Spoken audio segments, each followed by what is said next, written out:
ตามปกตินั้นก็จะได้ฟังทัศนสำเนียงของอาจารย์พระครูอภิวัฒนาวิกรม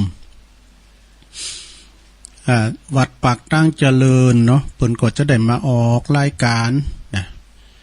แต่ว่าวันนี้เปิ้นก็บ่สะดวกที่จะจัดนะเปิ้นก็บอกว่าตัวลุงบริหารเวลาไปชดเชยตอนมื้อเจ้านี้ตัวเนาะมื้อเจ้านี้ได้ออกสกรรมเน้อศรัทธาญาติโยมทั้งหลายปรากฏว่าระบบเน็ตบ่ปิ้นใจเฮ้ยก็เลยไม่ได้ออกสกรรมตุลุงก็แล่นเข้าแล่นออกพอปี้ปอปังปิ้นวันเน็ตบ่ดีว่ะฟังคุณเฒ่าโตมากันโลก่อนปิ้นยังเนาะออกมาชดเชยที่จริงวันนี้นี่ก็อาจารย์ท่านพระครูอภิวัฒนาวิกรมเปิ้นไลน์มาแต้มว่าแหละเปิ้นว่าพวกนี้ขอแต้นรายการกำเนิดนะตั้งแต่บ่าย3 ถึง 5 โมงนะแต่ก็มันก็เป็นบุญจัดสรรได้เจ้าหอมได้จัดก็เลยเป็นอานิสงส์ตอนมื้อแลงก็เลยมาปุบมาปากกันแต่จังมันโมนเหมือนเจ้าของเพิ่นนี่โมนแล้วเนอะ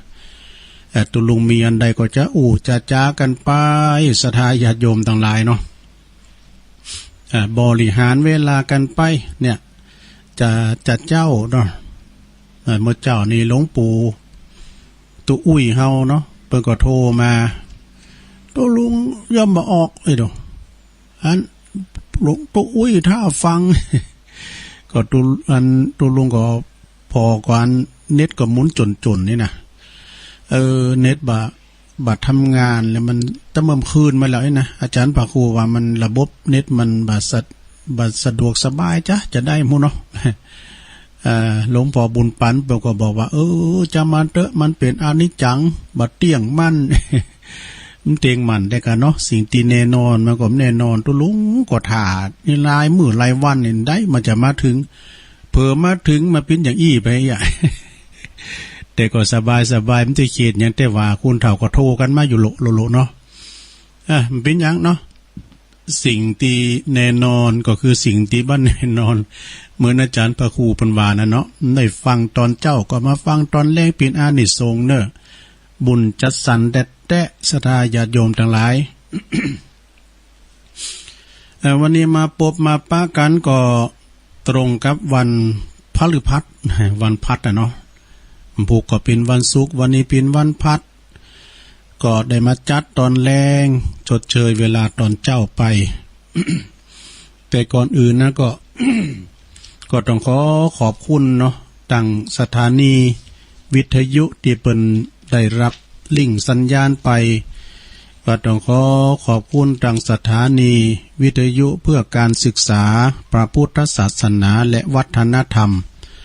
FM 104.50 เมกะเฮิรตซ์วัดฝายหินเชียงใหม่โดยเมตตาบารมีธรรมอาจารย์ท่านพระครูสมุวิสุวัฒน์วรกิจโจนะนี่ท่านผอ.เฮาเปิ้นก็บริหารเองนะลุงมาเมื่อเช้าตุลุงก็โทรไปนะเปิ้นประกบหับสายเพราะว่าเปิ้นก็เปิดเพลงท่านะเปิ้นก็เปิดเพลงท่าแต่ว่าตุลุงก็บ่สามารถที่จะติดต่อเปิ้นได้นะก็ต้องขออภัยกับท่านพระครูด้วยนะแล้วก็สถานีวิทยุของคณะสงฆ์อำเภอฝางเนาะโดยเมตตาบารมีธรรมหลวงพ่อพระครูสุจิตานุรักษ์เจ้าคณะอำเภอฝาง FM 100.25 เมกะเฮิรตซ์เนาะตั้งอยู่ณที่วัดพระบาทอุดมนำบ่อซาวาสำนักวิปัสสนาก็ลิงก์สัญญาณไปปิ้นดีเรียบร้อยโดยเมตตาบารมีธรรมอาจารย์ตุปีเจริญโชติธรรมโมเนาะแต่บริหารเวลาได้พอเนาะพอรายการพอตั้งงานลิงก์สัญญาณกันไปและก็สถานีมนต์เสียงธรรมนี่ก็106.25จากแม่แจ่มโดยเมตตาบารมีธรรมหลวงพ่อพระครูมงคลวิสิทธิ์หลวงพ่อเจ้าคณะอำเภอแม่แจ่มเนาะวัดบุพารามตำบลช่างเครื่องอำเภอแม่แจ่มจังหวัดเชียงใหม่นะก็ฟังกันได้ทางพี่น้องตามแม่แจ่มแล้วก็สถานีของปดมแต่เนาะสถานีของปดมก็บ้านทุ่งเรดิโอจากบ้านสันป่าซักตำบลบ้านกลางอำเภอสันปัดตองปอุดมพุทธวงศ์นะ89.50เนาะ อันนี้เปิ้นถวายเวลาชั่วโมงหนึ่งแต่เบิดก็กันไก่4 โมงก็จะได้บอกขอบคุณลาตั้งคืนของประดมนะเปิ้นถวายเวลาไว้1 ชั่วโมงเนาะและก็สถานีคลื่น 98.75 คลื่นธรรมะเพื่อชุมชนวัดห้วยตองซักเนอโดยเมตตาบารมีตามอาจารย์ท่านพระครูวาปีวรมานิตนะเจ้าวาดเนาะก็ได้และก็ท่านอาจารย์ชวลิตชววังโส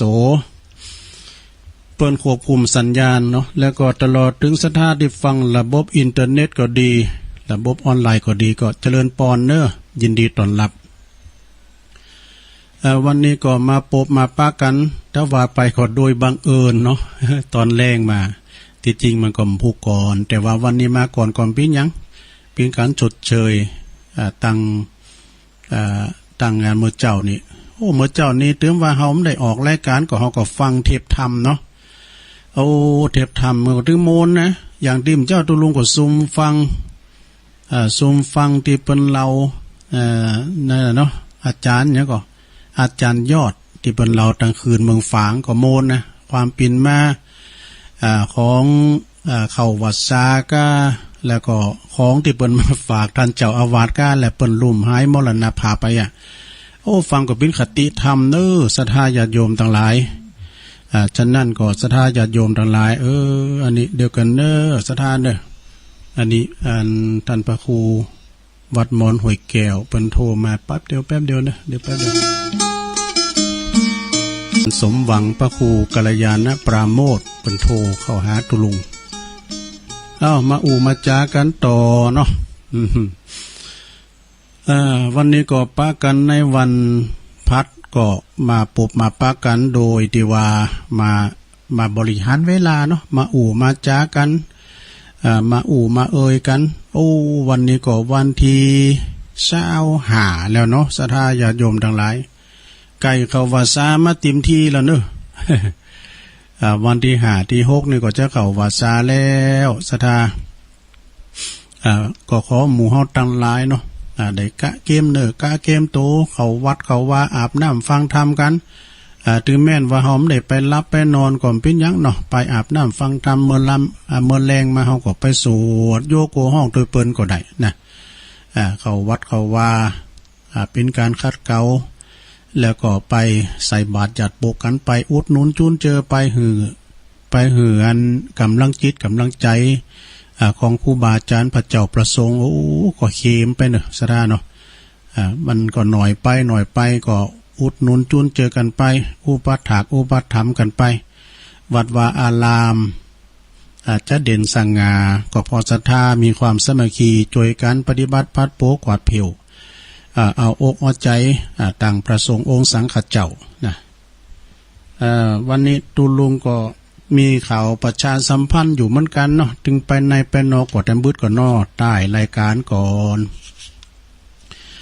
วันนี้ก็จะเอาอันนี้มาไว้ก่อนนะฮะศรัทธาญาติโยมทั้งหลายเอาอย่างมาเอาอันนี้มาไว้ก่อนที่สาเหตุอย่างต่างๆนี่นะสาเหตุอย่างต่างๆก็เล่งวันนี้แล้วนะเดี๋ยวกันเน้อศรัทธาเด้อก็เล่งวันนี้ก็ขอบคุณทางงานภูมิหลังแผ่นดินเกิดเน้อแม่ครูนงจำนงลักษณ์จตุรัสหรือว่าตระกูลชัยดวงแก้วเปิ้นเดิมที่เปิ้นอยู่เนี่ยกะอยู่บ้านตากองงิ้วแล้วเปิ้นไปอยู่ตั้งปุ่นไปอยู่ตั้งงานในเมืองเชียงใหม่เปิ้นก็ได้มอบหนังสือชีวประวัติพี่น้องเจ้ายองก้าภูมิหลังภูมิเกิดของพี่น้องเจ้ายองก้าแล้วก็ตระกูลต่างๆเนาะขอบคุณแต่แม่ครูด้วยเนอะเปิ้นก็เป็นลูกหลานของครูบาเจ้า3ตุนนี่ดอกเปิ้นว่านะเปิ้นว่าเป็นลูกหลานของครูบาเจ้า3ตุนมีไหนพองก็ครูบาเจ้าวัดน้ำบ่อโลงครูบาอินทจักรรักษาครูบาเจ้าพรหมาปรมาจักโกวัดพระพุทธบาทตากผ้าไอ้ดอกครูบาเจ้าครูบาเจ้าวัดประทาดด้วยน้อยก็3ครูบานี่เปิ้นปิ้นปีปิ้นน้องกันเปิ้นแม่ครูนี่ก็เป็นลูกเป็นหลานไว้เนาะลูกหลานครูบาไอ้เนาะ เพิ่นพัดถิ่นนี่โดนเพิ่นว่าไปอยู่ตั้งในเมืองแต่ก่อนไปก็เป็นคุณยองเนี่ยนะเพิ่นก็โทรมาหาตุลุงตระกูลชัยดวงแก้วชัยนี่นักไหนโดนเพิ่นว่านะชัยตระกูลชัยเมืองชัยดวงแก้วชัยชนะชัยยองนี่ชัยเมืองยองเนี่ยชัยเมืองยองก็พี่น้องตังบันเลินไซทองเนี่ยเนาะนักนะชัยพรหมก็ดีชัยกาดหมูเปิงบุญดุชัยนักขนาดชัยอุปละดิชัยงามแสนชัยนี่ชัยสมพานชัยยสุชัยคำร้องดูทั้งพอจานนันบุญก็ยังพดไม่เนี่ยชัยคำร้องนี่นะเหล่ายาวแล้วก็แม่ครูเปิ้นก็เดิมเปิดอยู่ตากองยิ้วส่วนสักวันเกิดได้แม่ครูเนอะเปิ้นก็พิมพ์หนังสือประวัติภูมิหลังแผ่นดินบ้านเกิดนี่นะเปิ้นมอบหนังสือให้ตุลุงมาก็พิมพ์ยังเนาะวันหน้าวันตาก่อนตุลุงก็คอยเอามาเล่าเตือนหน่อยอันนี้ก็ตีวามเจ้าเนาะแต่เป็นละวัดละวาวัดวาอารามก่อนเนืองโดยศรัทธาตุเจ้าพันนายก็ฝากต้องกับพี่น้องเจ้าบาทเนาะเฮาซึ่งเป็นอุบาสกอุบาสิกาหรือว่าพุทธบริษัททั้งสี่ก็พอก้อยดูแลกันพันเนนเฮาก็เขียนไปหน่อยไปเปิ่นว่าธรรมะของอุบาสกนั้นก็คือมีอยู่7อย่างด้วยกันซะนะมีหยังพองมี7อย่างนี่เพราะว่าข้อที่1นะธรรมะของอุบาสกอุบาสิกาเนี่ยนะของอุบาสกอุบาสิกาเนี่ย1ก็จะไปขาดการ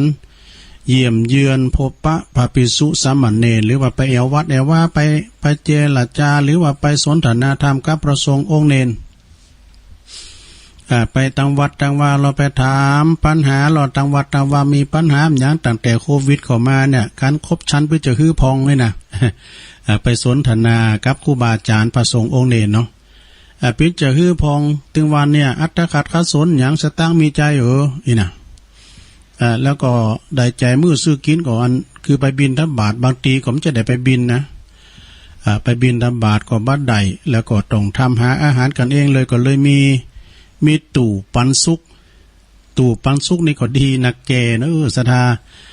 เปิ้นก็เอาโคเอาหยังมาใส่ไว้หาหนอดินในหานะตัวเจ้าพันเนนจำเตอเปิ้นไปบินที่บาทมาของมันเหลือหรือว่าเปิ้นตั้งใจเอามาใส่ตู่ปันสุกก็ได้ปิ้นตู่แบ่งบุญกุศลปกปักรักษาได้กินได้บริโภคเนาะได้กินได้บริโภคกันแต่บางพองนี่ก็เอาใจโตเก่าคือหันแก่โตก็โลนต่อยไปหมดก็มีก็แบ่งเบาคือกันเด้อแบ่งเบาคือกันเนี่ยข้อที่1เพิ่นบอกว่าจะไปขาดการเยี่ยมเยือนพบปะพระสงฆ์พระภิกษุสามเณรเนาะก็ไปขอก้อยดูแลพองเอาใจใส่ดูแลเวลาเปิ้นจะเป็กจะป้อยจะโบสถ์นี่ก็ปดโต้มเดี๋ยวนี้สร้างศาสนาทายาทวัดไต่วัดเนื้อเปิ้นก็โบสถ์กันนะโบสถ์เป็นตุเจ้าเทศาเปิ้นโบสถ์บ่มื้อนะ7วันเข้าวันนี่นะเนาะแต่ว่าเตอร์มันก็อยู่สักวัดษาเนี่ยเนาะที่วัดพระธาตุโดยน้อยนี่โบสถ์8ตุนน่ะซะนะสาวเก่านี่ก็วันสุดท้ายแล้ววันเปิ้นก็ซึกหาลาเพศกันไปสืบศาสนากันไปแต่ก็ถึงวันนี่ก็ประพฤติปฏิบัติอุกิจเหมือนกันตึมกลางวันตึมกลางคืนตัวลุงเขาก็เลยพลอยปฏิบัติไปตัวเมื่อคืนหลังจากสวดมนต์แล้วก็เดินจงกรมนั่งภาวนาตัวใหม่ก็ตะวังกลางวีกลางวันตอนกินของง่ายแล้วก็ปฏิบัติธรรมโดยได้รับเมตตาจากท่านพระอาจารย์นาทีกตปุญโญซึ่งเป็นลูกศิษย์ของหลวงปู่เนาะสำนักพระเทพสิทธาจารย์เปิ้นมาถวายความหูถึงว่านะตึงเจ้าตึงทั้งตอนบ่ายด้วยอันนี้ก็เป็นการพอก้อยดูแลประสงค์เฮาที่เปิ้นได้มาโบสถ์เพราะว่าระยะเวลามันบ่มื้น ก็ปฏิบัติธรรมกันอย่างอุกิจหน่อยนะเนาะข้อที่2ญาติโยมทั้งหลายธรรมะของอุบาสกคือบัลละเลยการฟังธรรมนี่อาจจะเข้าภาษาอาบน้ำฟังธรรมกันลักษณะญาติโยมทั้งหลายฟังเทศฟังธรรมกันปีนี้เปิ้นเอาธรรมมาตกไว้เป็นวัดเป็นธรรมหยังก็ลองไปฟังจะมีพระเนรมาเทศนา ที่วัดพระธาตุด้วยน้อยนี่ก็หลายเต้อที่เต้ใดมันก็มีหลายตุนน่ะ กำลังฝึกก็มีเนาะด้วยมาก็จะเป็นตุน้อยเขาน่ะเปิ้นเตดกันแต่ตุลุงนี่มันเตดแล้วเท่าเอาพันน้อยพันเนนเขาเตดเนาะเอาไว้สะสมไว้เขาไปเห็นหนังสืออีกอ่ะ บัลละเลยการฟังนำฟังธรรมเดี๋ยวนี้การฟังธรรมมันสะดวกสบายสดาญาโยมเนาะสักวางเนี่ยเนาะบ่ต้องอันทำเลิงนี่นะที่เปิ้นเอามาตกนี่นะที่เป็นงานบุญเขาเนี่ยเอามาตกนี่นะเปิ้นก็จะมีการเตดออกอากาศแบบนี้เนาะเฮาไปวัดไปว่าก็ได้ฟังเนี่ยลงเนาะอีแม่ปิ้นโลกติดต่างติดเต้งเอาวิทยุปิ้นกูก็ฟังไปเหมือนกับเฮาไปวัดไปว่าเอาบ้านปิ้นวัดเนี่ยลงเนอะเอาบ้านปิ้นวัดฟังนำฟังธรรมไปก่อนนี่ปดโตกันเฮาจะฟังธรรมแต่ละเตอต้องไปวัดไปวาติดปูชาบริจาคกันติดเดี๋ยวนี้มาแล้วสดาเฮาจะฟังเวลาใดก็ได้ฟังนำฟังธรรมฟังเตดฟังธรรมกันจะไปลืมเนอะสัพพะทานังธรรมะทานังชินาติพระจัตตานนำตานธรรมนะกลางวัดสาก็ได้นะฟังเทศน์ฟังธรรมกันไปนำตามคำสอนของพระสัมมาสัมพุทธเจ้าสัทธรรมคำสอนเปิ้นนักนะเพราะว่ามีถึง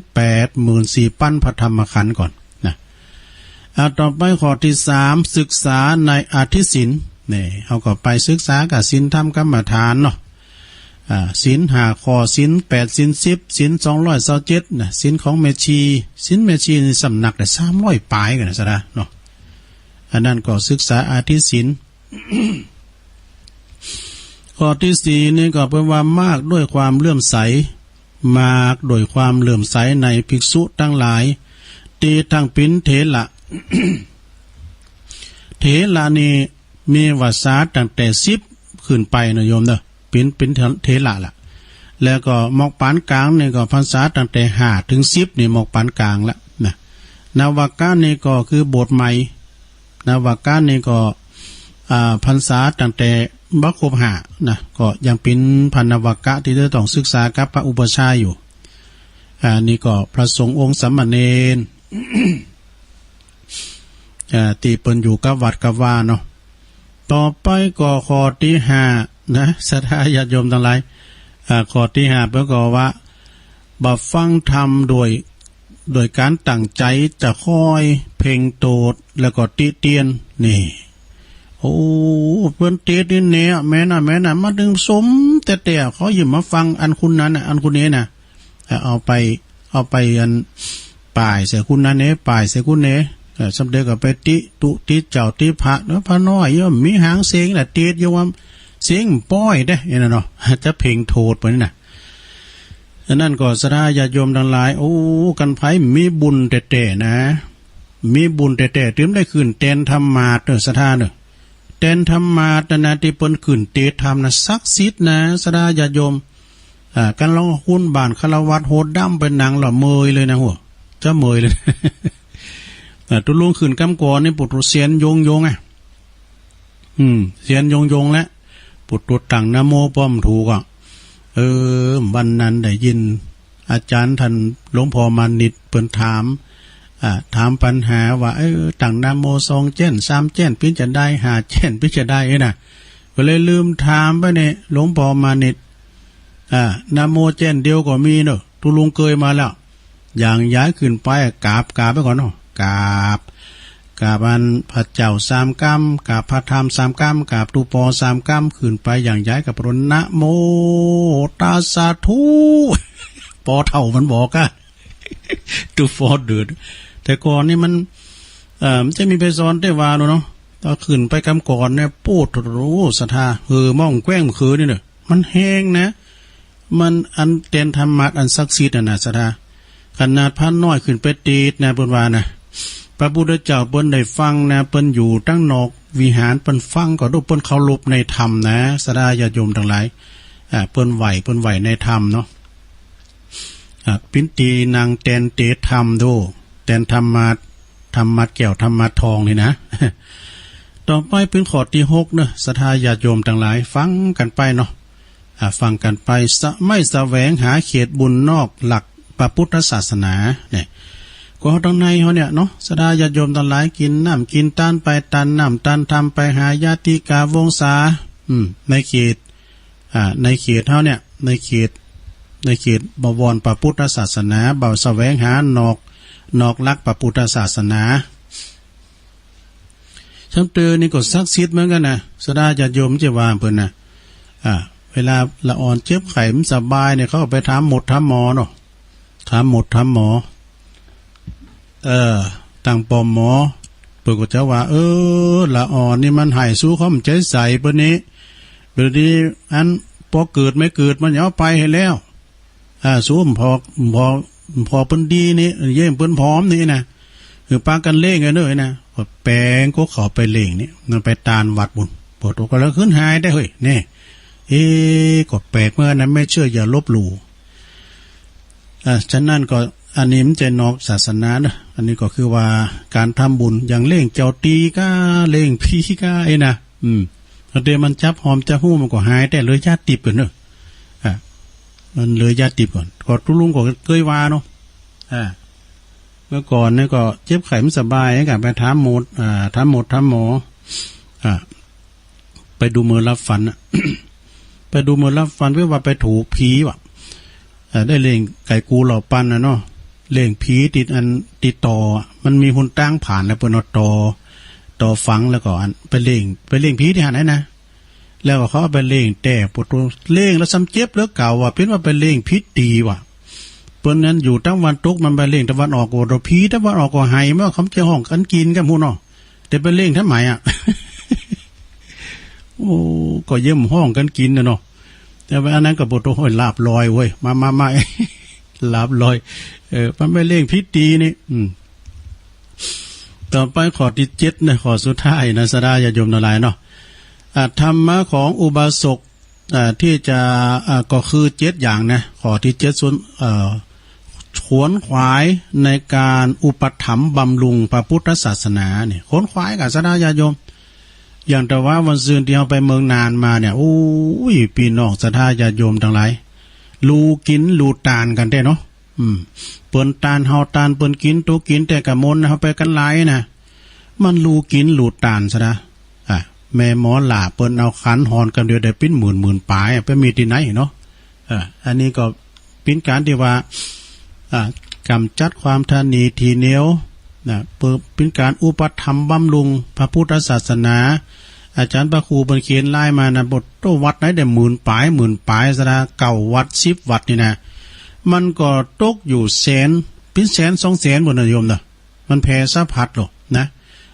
มันเกิดการจ้างงานอย่างได้ก็ลดตู้ลดยั้งไปกดได้ครับจ้างเข้าไปแล้วก็ไปลุงหั่นลุงนี่ไปลุงปตุไปถล่มเนี่ยนะก๋วยเตี๋ยวก็ว่าฉันเนี่ยเข้าพัดโขเข่าก็ปตุอาจารย์ประครูหวานแล้ววันผู้วันท่านเขาจะมาดำกรก็มาเตอเดียวเดี๋ยวเปิ้นขนาดเปิ้นเจเข่ามาเข่าวันวัน5 ลิตรก็ได้นะ5 ลิตรก็ว่ามันเสียงเพื่อว่ามึงป้อว่ะพี่น้องสายบุญเอาไปถล่มหมด มันจี้กันนอกสถานเนาะมันเป็นการกระจายรายได้เหมือนกันนะเนาะแล้วเขาก็โมนตัวไปก่อมเจ็บปิ้นอย่างซากอย่างไปดีมาดีมันโมนกับกินกับตาลเนี่ยเนาะสถาญาติโยมทั้งหลาย12นี่ก็ไปดำเนื้อ12นี่สัมจะโมนกลางห้องตองเวงนะห่อเข่าไปเนื้อห่อเข่าไปเมื่อกินนั้นจะเมื่อกินนั้นเขาจีทั้งอันเวงเป่าเปิ้นก็มีโฮงตาลนะสถาเนาะไปตังตุปีเลินเพิ่นก็จะเอามาให้เนาะที่แรกตัวลุงก็ว่าตำน้ำพริกน้ำปูไปนะมันเขาจู้กับพวกนี้ น้องนางบ้านนากับเทพธิดาดอยอันนั้นก็ไปกินไปต่างกันเนี่ยศรัทธาญาติโยมทั้งหลายอุปถัมภ์บำรุงเนช่วยกันเนาะคนละไม้คนละมือแสดงพิ้นพลังเจ้าปุดเฮาไปไหนมันโมนไปย่างกาดเดี๋ยวนั้นก็เสียงลึ่งมาตีกาตุนเป้าแรมนะเอาเปิ้นก็ไข่ปะถึงวันปอกาในขายม่วนดีเนาะพวกมาดำเน้อกำให้ดิโมนะ มันโมนกันเนาะอันเนี้ยเนาะเปิ้นกินตัวกินเปิ้นตานตัวตานมันเป็นการที่ว่าแบ่งเบาภาระเนาะอันนี้ก็เป็นการที่ว่าธรรมะของอุบา อุบาสิกาที่เราจะต้องได้จุยกันนะเอาแถมกำหนึ่งสดาญาติโยมทั้งหลายเวลาตุลุงมีปะเลอะแต้มบึดก็จะได้ประชาสัมพันธ์เปิ้นฝากประชาสัมพันธ์ถึงไปในไปนอกด้วยนะขอเมตตาเวลาคณะตั้งคืนต่างๆแป๊บเนาะเดี๋ยวก็จะได้เรื่องตานเตนก้าเนี่ยแล้วก็หลายอย่างก็เดี๋ยวก็จะต้องประกาศเนาะอันนี้เปิ้นก็บอกว่าธรรมะเพื่อความพยาบาทนี่อันนี้มันขายดีเนอะธรรมะเนี่ยเพื่อความพยาบาทอย่าเฮาใจห้อนเฮามีความใจห้อนหรือว่ามีความโหดความเกลียดนี่เอาอย่ามาข่าเอาเมตตาอย่างนั้นเนาะเอาเมตตามาข่ามาเอามาแปะข้อที่หนึ่งเพิ่นบอกว่าพิจารณาผลเสียของโตดของถูกโตดนะถูกโตดต่างๆคือความโกรธนะความโกรธนี่โกฏะโดความขี้หินใจป๊อดเนี่ยนะความโมโหโทโสเรียกว่าโทสักขิไฟคือโทสะคือมีความโมโหโทโสและก็หันประโยชน์ก็คือความเมตตาเนอะเอาเมตตาไปดับเหความโกรธความเกลียดเนี่ยเมตตาเมตตาไปดับเหเนาะสถาไปโกรธไปเกลียดเนอะกับเวลาเขาโกรธเขาเกลียดนี่มันถึงถูกสักอย่างปนอย่างตัวลุงทองวาน่ะต่อวันขึ้นหายเข้าขึ้นมากต่อวันก็มสุกนะกะจะเอาขาหลัวสมกรรมคำเปิ้นถึงวาเนาะอันนี้อย่าไปโกรธไปเกลียดเนอะญาติโยมทั้งหลายฝุ่นก็ถึงตกมาละยินอกยินใจยินย้ำเต่ายินฝุ่นเนอะยินหยาดยินฝุ่นแล้วก็ยินใจ3ยินนี่นะมีในเพลงข้อที่2สดาญาติโยมทั้งหลายการถือเอาเมตตานิมิตนะเมตตาเนี่ยการถือเอาเมตตานิมิตคือพอแต่ส่วนดีของผู้อื่นเปิดความปิ้นมิดนะบางพองนี่ไปพอมองโลกในแง่หายพอบุคคลที่ในแง่หายเปิ้นคุณดำทมินมาอันนี้แต่ปิ้นพกลายไปพอหายเปิ้นได้ก่อนเนาะนะที่จริงเปิ้นใจดีนะก็คือว่าเอาแต่ไปถือว่าเอาเมตตานิมิตนะเมตตานิมิตก็คือไปพอติโสนดีของผู้อื่นพองจะไปพอความบดีเปิ้นอันนี้พอความส่วนดีของเปิ้นเพอเป็นความเพอความปิ้นมิดนะคุณเฮานี่ไปไหนมีมิดเกี่ยวสหายค่ำนี่มันดีเนาะมีเปิ้นมีฝูงมีเปิ้นพ้องน้องพี่ไปที่หันที่นี่กันเฮามีพักมีพกมีคุณหูจักไอ้น่ะเอามันกันเข้าดูนะเวลาเอาไปไหนก็ฝากเนื้อฝากโตกับที่อยู่บันได้เอาไฟบันนั้นนี่นะเวลาเขาได้เยอะยังเฮาได้โอ้อันนี้มันคนดีนะบ่ะไปเยมันไม่เยมันเนี่ยมันหูจักกันโลมันหูจักกันไปโมดสถานเนาะข้อที่3การประกอบเมตตาภาวนามันคิดปิ้นมิดว่าเป็นว่าวงเล็บนะมันคิดปิ้นมิดหวังดีบ่อยๆนะก็การเฮามีเมตตาภาวนาความจริงนี่เมตตานี่นะไผก็ตามว่าจะเป็นเ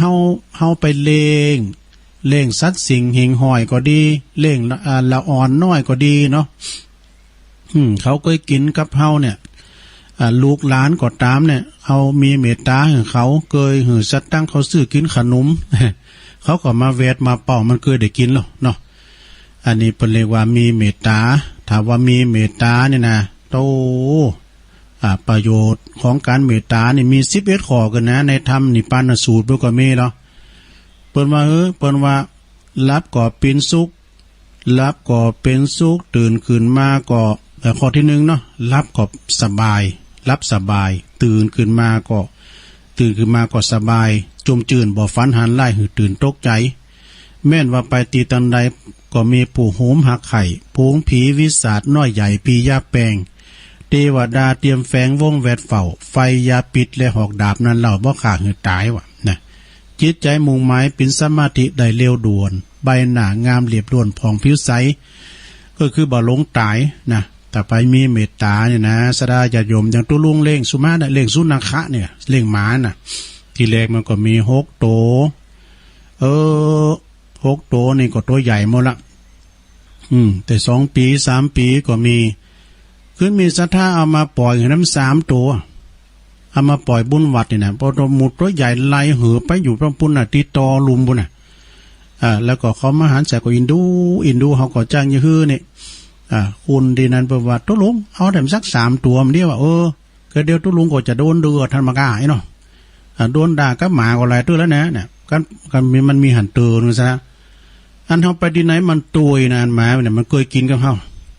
เปิดกันล้างลาสัตว์ตายอีกอะหลวงพ่อก็มีหันเนาะสลาไปก่อนลาสัตว์ตายมันบัดดีมันไปจ้าหลึกบาทาที่อยู่ในนี่เอาหมาตัวลุ่มๆเนี่ยเอาแล้วไอ้เท่าก็โดนแล้วเนี่ยอันนี้ตุลุงเมาแล้วเนี่ยเมาละ3 ตัวเมาละเนาะหางอกงไอ้ซ้ำปิ้นเมย์ทั้งหมดก็เดี๋ยวคุณนั้นผมบอกว่าก็อันหลวงพ่อนั่นเองเอามานั่นตัวพินว่าหลวงพ่อเอามาอินดูมันตัวลุงเลี้ยงมันไปเตอะอย่าปอแล้วเนอะสถาไปเอามาปล่อยเนอะแล้วก็อันขึ้นเห่าดิเนี่ยมาน้อยหมู่นั้นก็โต๊ะโก่งไอ้นี่ตัวลุงก็เอาเข่าตุ่มเข่ากัน1 เข่าหือคูนแล้วก็ตุ่มเข่าหือมาด้วยคูกันนั้นกันไปเอาไปดีไข่หูแหละยืดดีแล้วก็เอาเศษอาหารของกาโหปลาทูของกาตุ่มเหมือนมันนะเอานำใส่กระปิ้นอีเขากินของง่ายชั้นเจ้าแล้วเนาะมันยินนะเนาะก็ตักไว้เป็นกองปวดกินเข่านี่อย่างหมูมันน้อยนะบ๊อบกินเข่าจะได้ลำเนาะเอาฝีมือเขาก็จัดเน็ตเลยเนาะแต่เวลามันกินนะก็วันนี้ฝีมือเขาตกเลยนี่จะนั่นในญาติโยมนารายเนาะตุลุงไปไหนมานะสักวันนี้นะอย่างวันไปเมืองนานวันนั้นนะปิกมาเนี่ยคืออยากจะลุ่งหลดมันหยดใส่นะมันเอากระเบื้องคูนมาไปไหนมาลำเลยเนาะแต่มันก็มีเนนเขานะการเวลาหอมอยู่กับเนนเขาก็ใจใส่เอาเขาหน้ามันไปเมื่อคำยามคืนมันก็เห่าแต่เขาก็ลุกมาเดิดเขามาเห่าอย่างนั้นเหรอสู้ได้กินก็เดินหนูแล้วกันมันเถียงได้มันก็เลี้ยงมาบ้านเห่านี่ก็เห่าติ๊กมันจะว่าอย่างเนาะโตถึงไหน มีเมตตาภาวนามันคิดปิ้นมิดนะหวังดีบ่อยๆเนี่ยจะไปหวังให้ต่อไปเนี่ยเอาข้อที่4พิจารณาการพิจารณาตีสัตว์มีกรรมเป็นของตนสัตว์ของสัตว์นี่นะคุณเฮาก็เป็นสัตว์เหมือนกันนะสถานเนาะครูบาเปิ้นว่าคุณเฮาก็คือสัตว์แต่เป็นสัตว์ประเสริฐนะสัตว์ที่ประเสริฐมีมันสมองมีความคิดลีเลิมแล้วก็เป็นงูเป็นควายแมงงดอันนั้นก็เป็นสัตว์เหมือนกันนะเป็นสัตว์สิงหิงหอยหมุนนั้นก็เป็นสัตว์เหมือนกันแต่ว่ามันเป็นสัตว์4 เท้าคุณเฮานี่มันมีความสั่งสรรค์เนาะแต่บางคนนั้นก็เกิดมาใจกรรมเนี่ยเขาก็พอว่าการพิจารณาว่าสัตว์ทั้งหลายแต่มีกรรมเป็นของตนมีกรรมเป็นเผ่าพันธุ์มีกรรมเป็นผู้กำเนิดมีกรรมเป็นมีกรรมเนาะสดาคุณเฮาเกิดมาใจกรรมนะคุณเฮาเกิดมาใจกรรมทั้งนั้นบางคนนั้นก็มาเสวยตุกเสวยกรรมเสวยบุญมันมีเนาะพอทั้งไผแห่งมันบางคนก็ทุกคนละภาพเป็นคนตีผสมประกอบก้านะบางคนเนี่ยก็รูปร่างลักษณะปุถโถเท่งามดีหรือหาพยาปัญญาบดายก็มีนะแต่บางคนในดำปีจีดนะปุถโธขึ้นมีเงินมีทองเนี่ยแต่บางคนนั้นก็ดำปีจีดเหมือนกันแต่ว่ามีพยาปัญญาเนี่ยสร้างบารมีมาเหมือนกันนสดาเราเกิดมาใจกรรมนะสักวันก่อนจะทำมหาวินบากมาเตถึงฟังเนี่ยฉบับใหม่นี่นะเจ้าพ่อพญาประถามพระพุทธเจ้าว่าคุณเอายังเกิดมาเหมือนกันบางคนคุณลำคุณรวยบางคนเป็นเศรษฐีมหาเศรษฐีบางคนกำเบิ่งหม้อขอกินนี่นะบางคนก็เกิดมาก่อนบาสุมประกอบไปเนี่ยเป็นมีหรอเนาะสถาสักวันก่อนแล้วก็สถาญาติโยมข้อที่5ข้อที่5นี่ก็เปิ้นว่าความปิ้นผู้พิจารณาความปิ้นผู้พิจารณากรรมของสัตว์บ่อยๆเนืองๆนะพิจารณาอยู่ใจหรือว่าจะพิจารณาเรื่องกรรมหมากๆหนักๆนี่นะคุณเฮานี่เกิดมาใจกรรมเนี่ยเนาะสดาญาติโยมกรรมมุนาวัตติโลโกสัตว์โลกต่างหลายก็ยอมปิ้นไปตามกรรมกรรมดีกรรมชั่วกรรมนี่ไม่ใช่ว่ากรรมชั่วนะกรรมนี่เป็นคำกลางๆไม่ดีไม่ชั่วถ้าทาวาเขาทำกรรมดีก็เรียกว่ากุศลกรรมใน กรรมขาวแต่เอาตามบาลีก็คืออกุศลกรรมกรรมดำนี่นะคุณเฮาในเกิดมาใจกรรมบางคุณนั่นนะอุ้ยสะทาตัวลุงไปหันในคลิปเปิ้นถ่ายมันจะประเทศเฮานะตั้งได้หมู่นะก็เอาตัวถ้าเล็ดดินมาน่ะแล้วคือว่าอันแบกโลให้ว่าแบกโลให้นะมันเนี่ยเนาะมันคุณทำมาเกิดมาใจกรรมแล้วหันคลิปแถมคลิปเนี่ยสตาร์บินนี่ไข่โหแหละไปไข่โหเสียเปิ้นเด้ออันนี้สุนัขะนะมันจะไปโดนหยามหูมี2ขาด้านน่ะตั้งกูนี่เหลือกับตั้งตองนั่นน่ะจะมันจะขับถ่ายอย่างได้นะมัน6ขึ้นจิ้นที่6อัน2เท่าน่ะ2ตีนน่ะก็เปิ้นก็มาถ่ายมือพออันนี้ก็มาใจกรรมเหมือนกันเนาะมันก็ทัดน้ำมูลเหมือนกันนะ2ตีนน่ะบ่ตัววิ่งจันน่ะแล้วก็อัน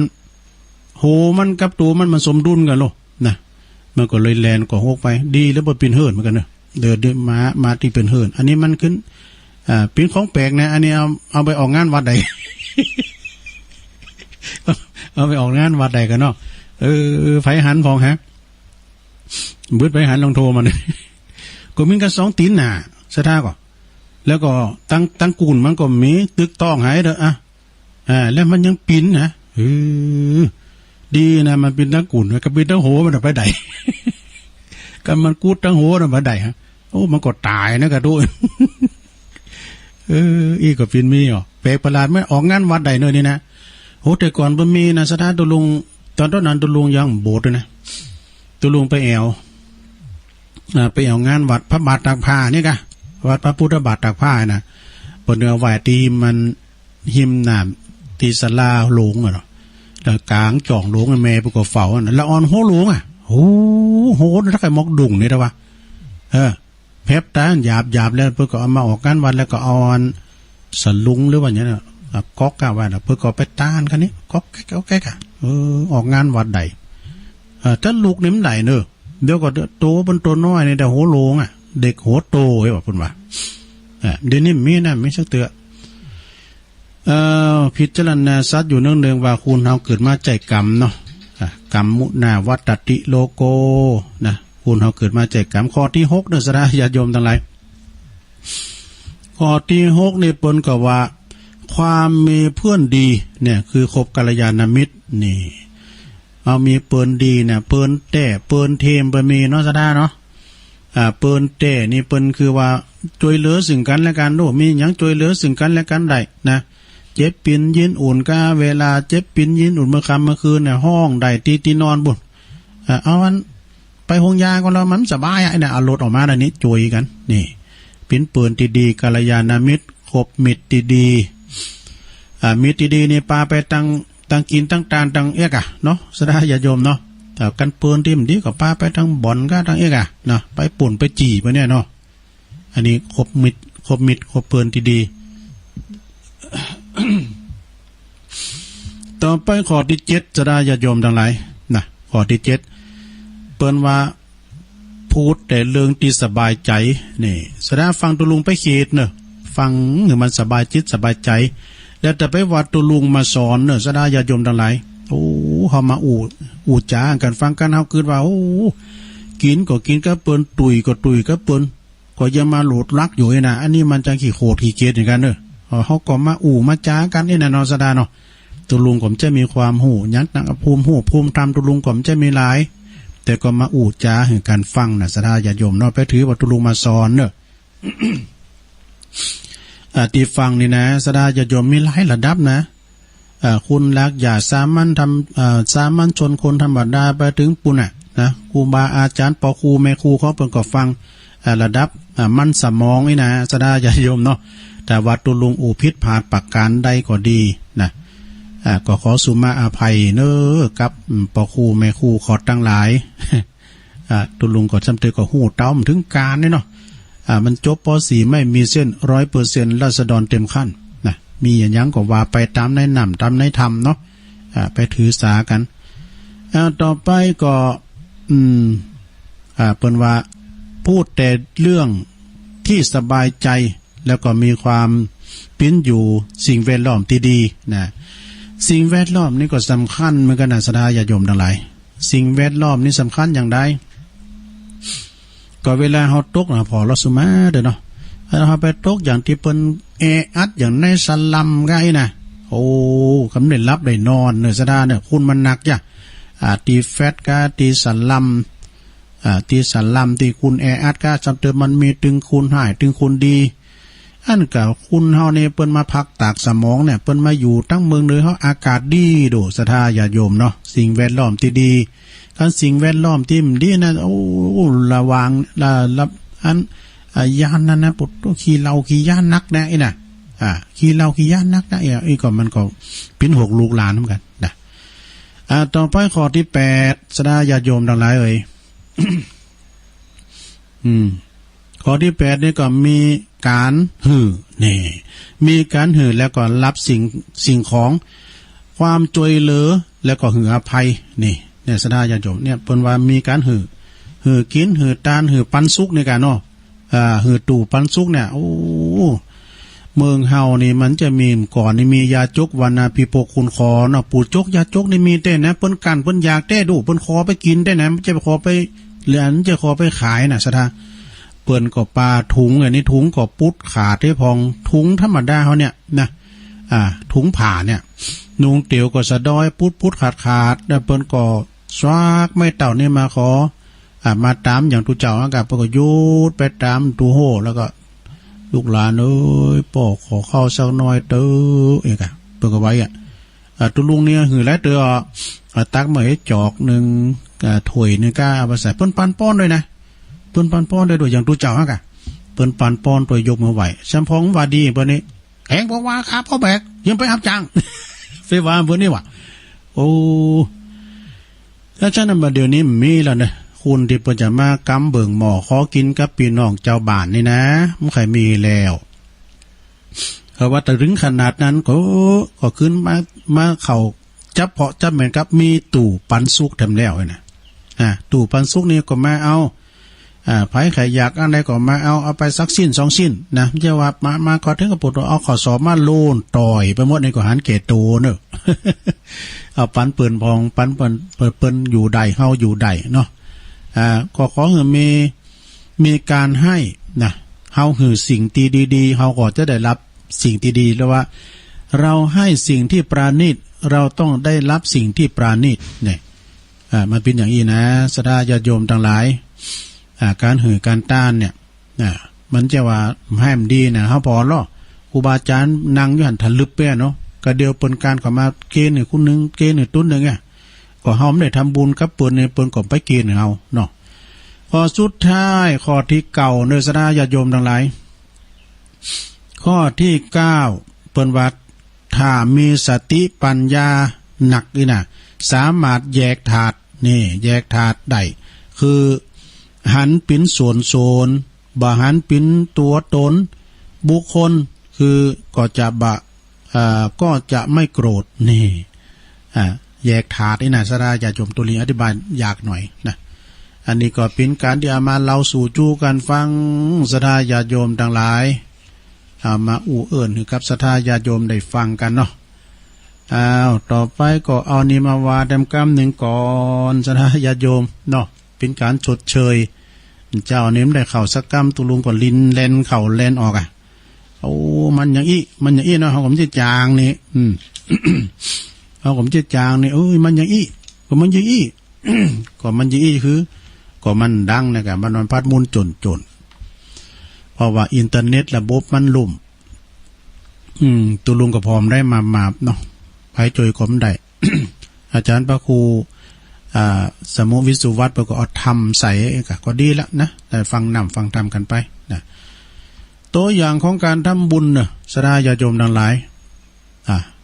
ตัวอย่างผลของบุญตัวอย่างผลของบุญนี่จะคือถ้าเราทำบุญเนี่ยนะผู้ที่มีอายุยืนกว่าประวัติในอดีตนั้นเขาไม่ได้ฆ่าสัตว์ตัดชีวิตหรอกเนี่ย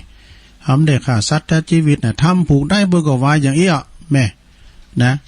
อายุมันยืนยาวไอ้น้ำเจ็บไข้มันได้พยาธิยังสักอย่างอยู่กันไปตามน้ำตามธรรมมีโรคภัยไข้เจ็บมาเบียดเบียนนะอันนี้ก็หมายความว่าอายุมันยืนยาวเพราะว่าในอนาคตหรือว่าในอดีตชาติปางก่อนเขาไม่ได้ฆ่าสัตว์ตัดชีวิตเนี่ย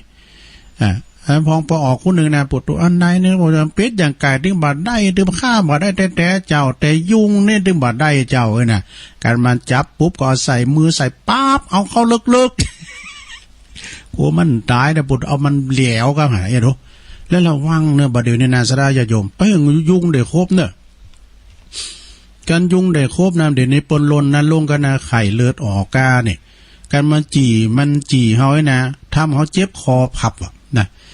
เจ็บกระดูกต่อคอพับนะสดามันติดต่อเนอะของระมัดระวังยุงมันตัวน้อยกว่าเสือแต่มันเนื้อกว่ายุงก็คือคุณเฮาต้องป้องกันข่อมกะโหลกกะลายเนอะประเด็นนี้งานนักนะสำหรับอสมทเนาะอสมกันเนาะอสมนี่เป็นบรรลัยข่อมกะโหลกกะลายนะตุลุงก็ว่าอันแม้ตุลุงมันลายเนาะตุลุงก็เอาอันทั้งเหลืองนี่กะทั้งเหลืองน่ะเอาไปใส่น้ำไว้แล้วก็เอาไว้ให้หมากินน่ะการอสมมาได้ก็ไปคอมไว้ ตุลุงจะไปขังน้ำไงนี่แล้วก็อันถ้าว่าตีไหนเนาะตีไหนที่มันปิ้นนั่นอันนี้นะที่ไหนที่มันปิ้นนั่นมีปลานะเปิ้นว่าเอาปลาเลี้ยงไว้ก็มีปลาไม่หันยุงมันถึงมาไข่วะนะสดาเนาะฉะนั้นก็ระมัดระวังนะยุงนะสดายุงเนี่ยมันจะจี่จะโคบเขานะแล้วก็คันนะเนอะหลวงเขาเคยไปกรุงเทพเหรอก็นะตัวลุงเคยไปกรุงเทพนะไปอยู่ตากยุงนะโอ้ยุงกรุงเทพนี่มันก็ลักได้นะเวลาเปิ้นใส่อันนี้เนาะเปิ้นใส่เปิ้นมุงมีอันสุดนะมันบุญเข้ามาอยู่เอาขันแนบจะดีแล้วมันหมุนเข้ามาได้นะโอ้แล้วก็ครบคันเนอะยุงกรุงเทพเลยนะก่อนไปอบรมที่พุทธมณฑลนะกะตัวยุงในตัวเต้เท่าว่าต่อไปข้อที่2ผู้ที่บ่มีโรคภัยไข้เจ็บนี่หรอมิจะฮือเนี่ยผู้ที่มีโรคภัยไข้เจ็บเดี๋ยวอันนี้มาแทรกแค่หน่อยเจ้าตัวลุงเอาอย่างมาเนี่ยเดี๋ยวกันเนอะอันนี้ขึ้นออกกำลังจะดีว่ะเป็นนักกีฬาเปิดว่าเหตุใดชาตินี้คุณถึงมีสุขภาพสมบูรณ์แข็งแรงเปิ้นบอกว่า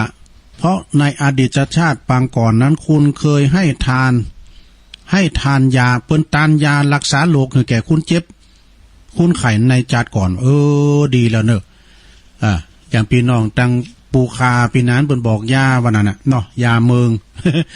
ยาเมืองยามขูดนะปุ๊บต้องมีคุณสนใจเนอะตุลุงก็บอกไปหลายท่านนะแต่ผลอย่างได้ก็บอกเนอะนะแต่ผลอย่างได้ก็บอกเนี่ยเปิ้นว่าเอาอันขูดเนี่ยมาผ่าเอามาดองแล้วมันจะกินนะบีบมันน่ะมากั้นหัวเข่าก็หายนะหัวเข่าห้อมหายก็แล้วมาหายเจ็บเปิ้นบอกว่าไผที่มีโรคภัยไข้เจ็บในอดีตชาติปางก่อนนั้นบัดลังแกสัตว์คือหมายความว่าบัดทรมานสัตว์นี่บัดทรมานสัตว์นะสดาญาติโยมทั้งหลายเลยมีโรคภัยไข้เจ็บมีการทรมานสัตว์นะแล้วก็สถาผู้ที่มีพลานามัยสมบูรณ์นี่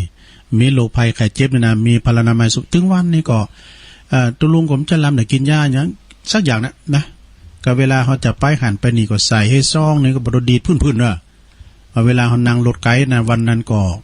ไปเมืองนานก็ให้ไปซองนึงปวดกลุ่มแบบนะยาปวดหลงอ่ายนี่ตัวนี้ ยาเมืองยาพี่บอกแล้วยาพี่บอกให้ติดลุงนั่นไปมันอย่างนั่นเนอะยาพี่บอกนั้นแก่แต่กูโลกนะมันมีหาอย่างหนึ่งเนี่ย ว่าล่ะมีพลานามัยสมบูรณ์แข็งแรงหน้าแดงแสงเหินนี่ก็จัดแล้วปังหลังนี่นะในอดีตชาติเคยได้ตานข้าวปลาอาหารไว้หนักว่ะนี่นะสถาตานข้าวน้ำโภชนาอาหารนี่คือกำลังนะ คือกำลังวังชาเนอะสถาเนอะคือกำลังวังชาทวตานนั้นผ่านี่ก็คือผิวพรรณวันนะถ้าตานปฏิบเตียนไฟนี่ตาแจ่งเป่งใสตาใสเป่งแจ่งนะอันนี้เปิ้นว่าอดีตชาติปางก่อนได้ตานข้าวปลาอาหารหนักเลยมีสุขภาพพลานามัยสมบูรณ์แข็งแรงผู้ใดที่มีผิวพรรณวันนะงามก็คือในอดีตการรักษาศีลว่ะเพราะในอดีตรักษาศีลแล้วก็หืดตานด้วยเสื้อผ้า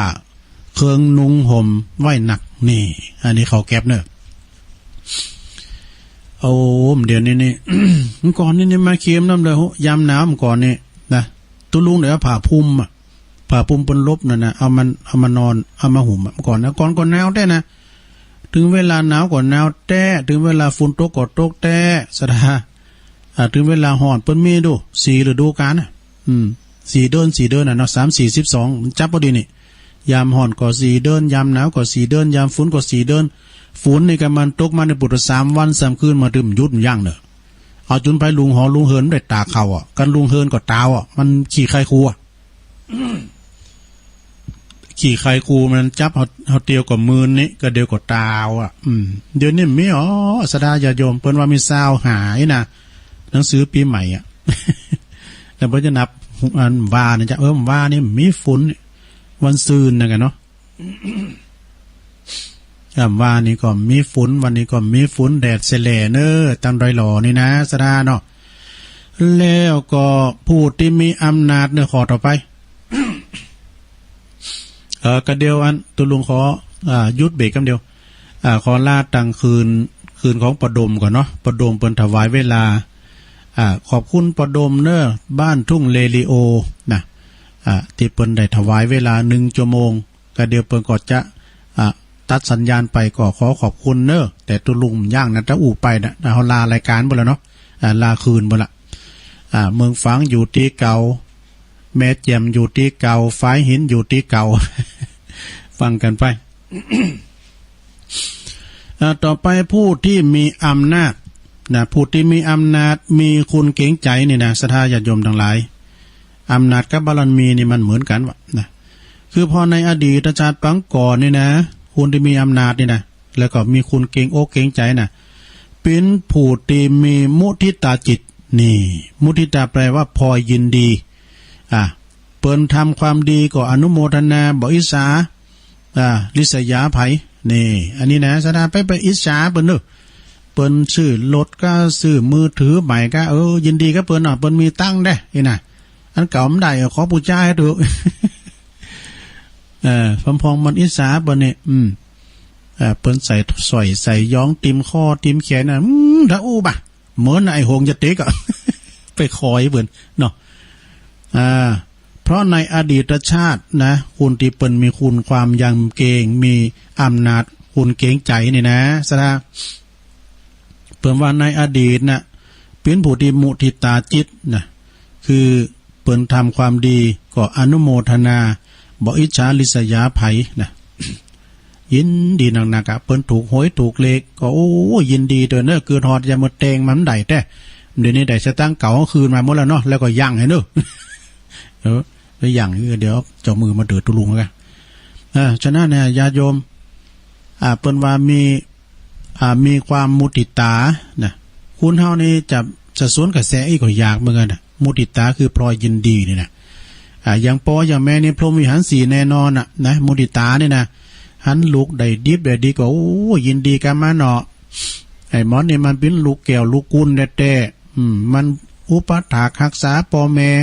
บุญกุศลที่มันได้พอก้อยดูแลเลี้ยงปอเลี้ยงแม่เนี่ยมันได้ดิบได้ดีเป็นครูบาอาจารย์ก็ยินดีกันมาเนาะอีน่ะยินดีกันมาเนาะสัมพองก็ลูกมันได้ดิบได้ดียิงถึงหมอการก็บ่าขี้ข้านี่เราไปอยู่วัดเนี่ย เย่อย่างตัวเจ้าเลยปิ้นโหนน่ะพระคุณขี้ข้านี่ลูกมันได้อะไรมาอยู่วัดไปว่าซะเตือนเนาะขี้ข้านี่ไปอยู่วัดได้บ่าเนี่ยตัวลุงทองมาบ้านเนาะต่อไปก็ขอต่อไปผู้ที่ร่ำรวยมีโภคทรัพย์มักนักนี่นะ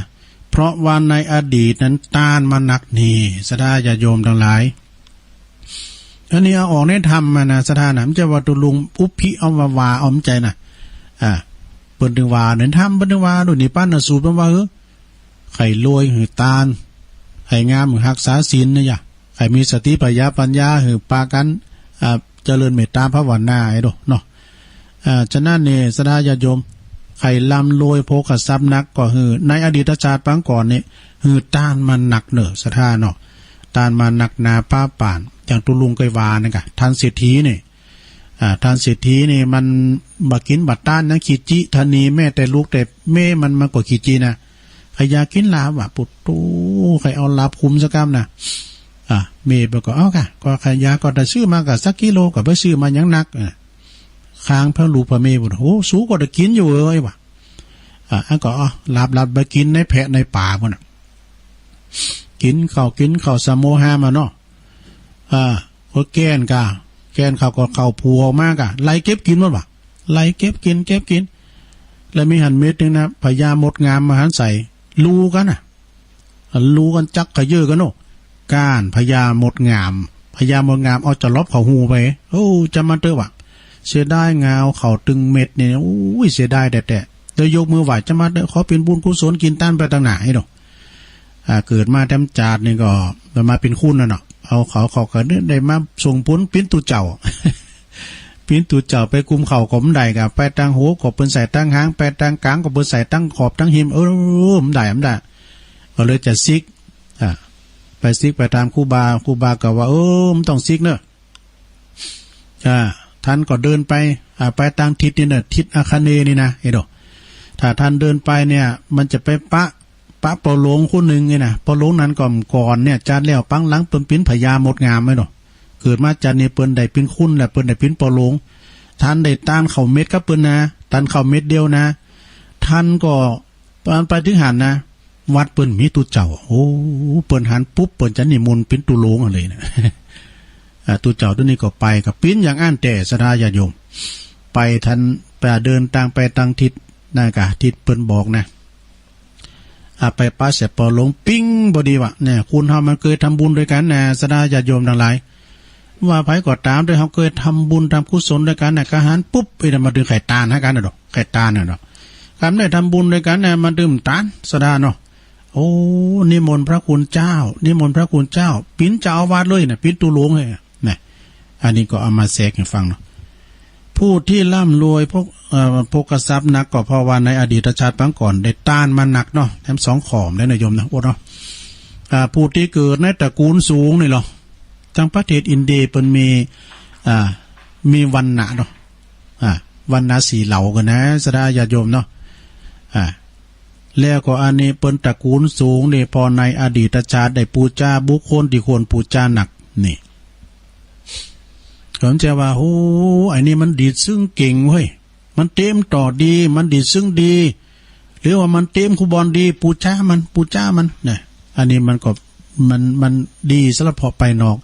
ดีไปในจะต้องมีดีคุณธรรมมีคุณธรรมมันสูงปูจ้าบุคคลที่ควรปูจ้าเนาะก็เลยว่าเป็นคู่ตระกูลสูงข้อสุดท้ายสถาญาโยมทั้งหลายเป็นผู้ที่ฉลาดโดยสติปัญญาเนอะปัญญาดีในอดีตชาติบางก่อนคือคบบัณฑิตะนี่คือบัณฑิตคบแต่บัณฑิตะอาเสวันนะจะป้าลานังจะเบิ่นเรากันนะคบบัณฑิตจะไปหาผลถ้าคบคนจนก็จะพาไปรวย ฝึกในเป็นว่าในอดีตชาตินี่เป็นว่าคบบัณฑิตฝึกสมาธิเจริญภาวนามาหนักแล้วก็บ่ดื่มสุราเมลัยยาเมาอย่างสักอย่างอันนี้นะการทำความดีถูกอย่างทุกอย่างล้วนแล้วแต่มีผลมาเป็นบุญทั้งสิ้นนะแต่เปิดหือง่ายต่อการเข้าใจและนำไปปฏิบัติเนอะพระสัมมาสัมพุทธเจ้าทรงแบ่งวิธีบอกว่าเป็นอย่างเอี้ยนะอันนี้ก็เราสู่จูกันฟังจบสดาญาโยมตอนนี้ไปตุลุงขออาศัยประกาศประชาสัมพันธ์เนี่ยน้องเพิ่นฝากประกาศมานะตึงอำเภอก็มีตึงกับตำบลก็มีกันเดียวก่อนเนาะขออนุญาตกับมันใจหนักเก่านะเพราะว่าประชาสัมพันธ์กรรมนะมีนายเหรอประชาสัมพันธ์ เกี่ยวกับการกับงานเนี่ยเพิ่นจะต้านเตียนการเนี่ยคณะสงฆ์จากอำเภอจากอำเภอดอยหลอนี่แหละนะเพิ่นก็จะมีการต้านเตียนก็ดีนะต้านเตียนที่ในอำเภอในตำบลดอยหลอเนี่ยนะพี่จะได้พองเดียวฟังเพิ่นเนอะแต่เวลาสักคำเดียวนะสดาขออนุญาตเนอะ กิจกรรมต้านเตียนพรรษาปี2563นะเรียนพระครูสาธุกิจจันนันท์รองเจ้าคณะอำเภอ โดยหล่อเจ้าวัดวัดประทาดโดยน้อยสิ่งที่ส่งมาโดยกำหนดในการเวลากำหนดเวลาถวายเทียนพรรษา1ฉบับเนอะโดยคณะสงฆ์ตำบลยางครามรวมกับเทศบาลตำบลยางครามชมรมกำนันผู้ใหญ่บ้านชมรมผู้สูงอายุและกลุ่มสตรีแม่บ้านอสมและก็คณะสัตยาประชาชนในตำบลยางครามเพิ่นจะมีการรวมกับได้รวมกิจกรรมสัปดาห์ส่งเสริมพระพุทธศาสนาในวันอาสาฬหบูชาถวายเทียนพรรษาประจำปี2563ขึ้นเนาะในปีนี้ก็ตำบลยางครามเปิ้นจะมีการถวายเทียนพรรษาเปิ้นก็บอกว่าจะมีหลายตีเนอะก็จะมีหลายตีในวันที่30นะวันที่30นะตำบลดอยหล่อวัดดอนจืนตำบลดอยหล่อเขต2นะวันอังคารที่30มิถุนายน2563ดังรายละเอียดที่เปิ้นเนบมานี่นะแสดงความเคารพอย่างสูงนะสำหรับท่านพระครูสถาพรพัฒนารังสีเจ้าคณะตำบลยางครามและก็เจ้าอาวาสวัดไร่วัดใหม่พัฒนาเนาะในวันที่30นั้นก็คือเริ่มตั้งแต่เตงวันเป็นต้นไปนะเตงกับ30นาทีเตงกึ่งเนาะพร้อมกันที่เทศบาลตำบลยางครามตำบลยางครามนั้นก็เทศบาลนั้นก็ท่านนายกถนอมกำใจนายกเทศมนตรีเทศบาลตำบลยางครามเนาะพ่อกำนันเย็นแสงตาล่ากำนันตำบลยางครามแล้วก็ท่านพระครูสถาพรพัฒนารังสีอันนี้เจ้าคณะตำบลนะฮะวัดดอนจืนเนี่ยเริ่มเป็นรายแหลกวัดดอนจืนเวลาบ่ายโมงกึ่งถึงบ่ายโมงกึ่งนะวัดปากตั้งเจริญก็จะถวายเวลาบ่ายโมงกึ่งถึง2โมงวัดหนองหอกก็ถวายในเวลา2โมงกึ่งถึง3โมงวัดสันไขยอมถวายตั้งแต่เวลา3โมงนะ3โมงถึง3โมงกึ่งก็คือ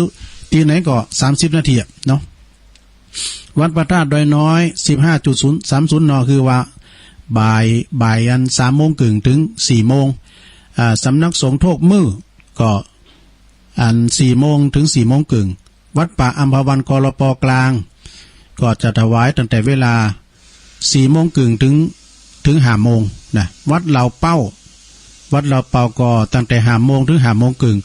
สำนักปฏิบัติธรรมเทพสิทธาจารย์เหล่าป่วยนี่ก็เวลา5โมงกึ่งถึง6โมงแล้วก็สุดท้ายวัดฟ้าหลัง6โมงถึง6โมงกึ่งนะอันนี้ก็ฝากประกาศประชาสัมพันธ์ขอบคุณเนอะได้ประกาศประชาสัมพันธ์ไปแล้วนะฮะขอแจ้งบอกคือครับวัดต่างๆเนาะในตำบลเดียวกันนะดอยหล่อเขต2นะตำบลที่ตุลุงเขาเนี่ยอันนี้ทางอำเภอเนี่ยด่วนที่สุดได้โดยปนวานะ ก็เนื่องโดย สิ่งเรียนเรื่องเนาะเรื่องของความร่วมมือทางสถานีวิทยุชุมชนวิทยุอันเนี้ยนะเปิ้นหือประชาสัมพันธ์ในโครงการพาณิชย์ลดราคาช่วยประชาชนก็คือเปิ้นเรียนโหนหน้าสถานีวิทยุคลื่นสีขาวเพื่อชาวประชาให้ดูวัดพระธาตุดอยน้อยสิ่งที่ส่งมาด้วยนะข่าวประชาสัมพันธ์การกิจกรรมนะการจัดกิจกรรมเนอะ1ฉบับโดยอำเภอดอยหล่อนี่ได้รับแจ้งจากกระทรวงพาณิชย์นะที่มีการกำหนดกิจกรรมภายใต้โครงการพาณิชย์ลดราคาพาณิชย์ลดราคาช่วยประชาชนโดยได้ร่วมมือกับห้างร้านขนาดใหญ่นะห้างขนาดใหญ่นะและก็ท้องถิ่นจัดจำหน่ายสินค้าอุปโภคบริโภคเนอะต่อการครองชีพเช่นจะเป็นไข่ไก่ก้าน้ำมันพืชก้าน้ำตาลทรายก้าข้าวสารก้าบะหมี่สำเร็จรูปบะหมี่กึ่งสำเร็จรูปแล้วก็ปลากระป๋องก้าเนี่ยผักผงสะโคน้ำยาล้างจานซีอิ๊วน้ำปลา แล้วก็รวมถึงสินค้าทางเกษตร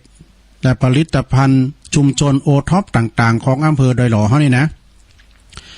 เปิ้นจัดให้มีการจำหน่ายให้แก่ประชาชนในราคาต่ำกว่าในท้องตลาดนะต่ำกว่าเนอะเพื่อช่วยลดช่วยเหลือประชาชนที่ได้รับผลกระทบจากสถานการณ์แพร่ของโรคระบาดของเชื้อ คูบูต้าเพราะใจไวรัสโคโรล่าโคโรล่า2019โดยจะมีการจัดแสดงและก็จำหน่ายสินค้าในวันที่1ที่2กรกฎาคม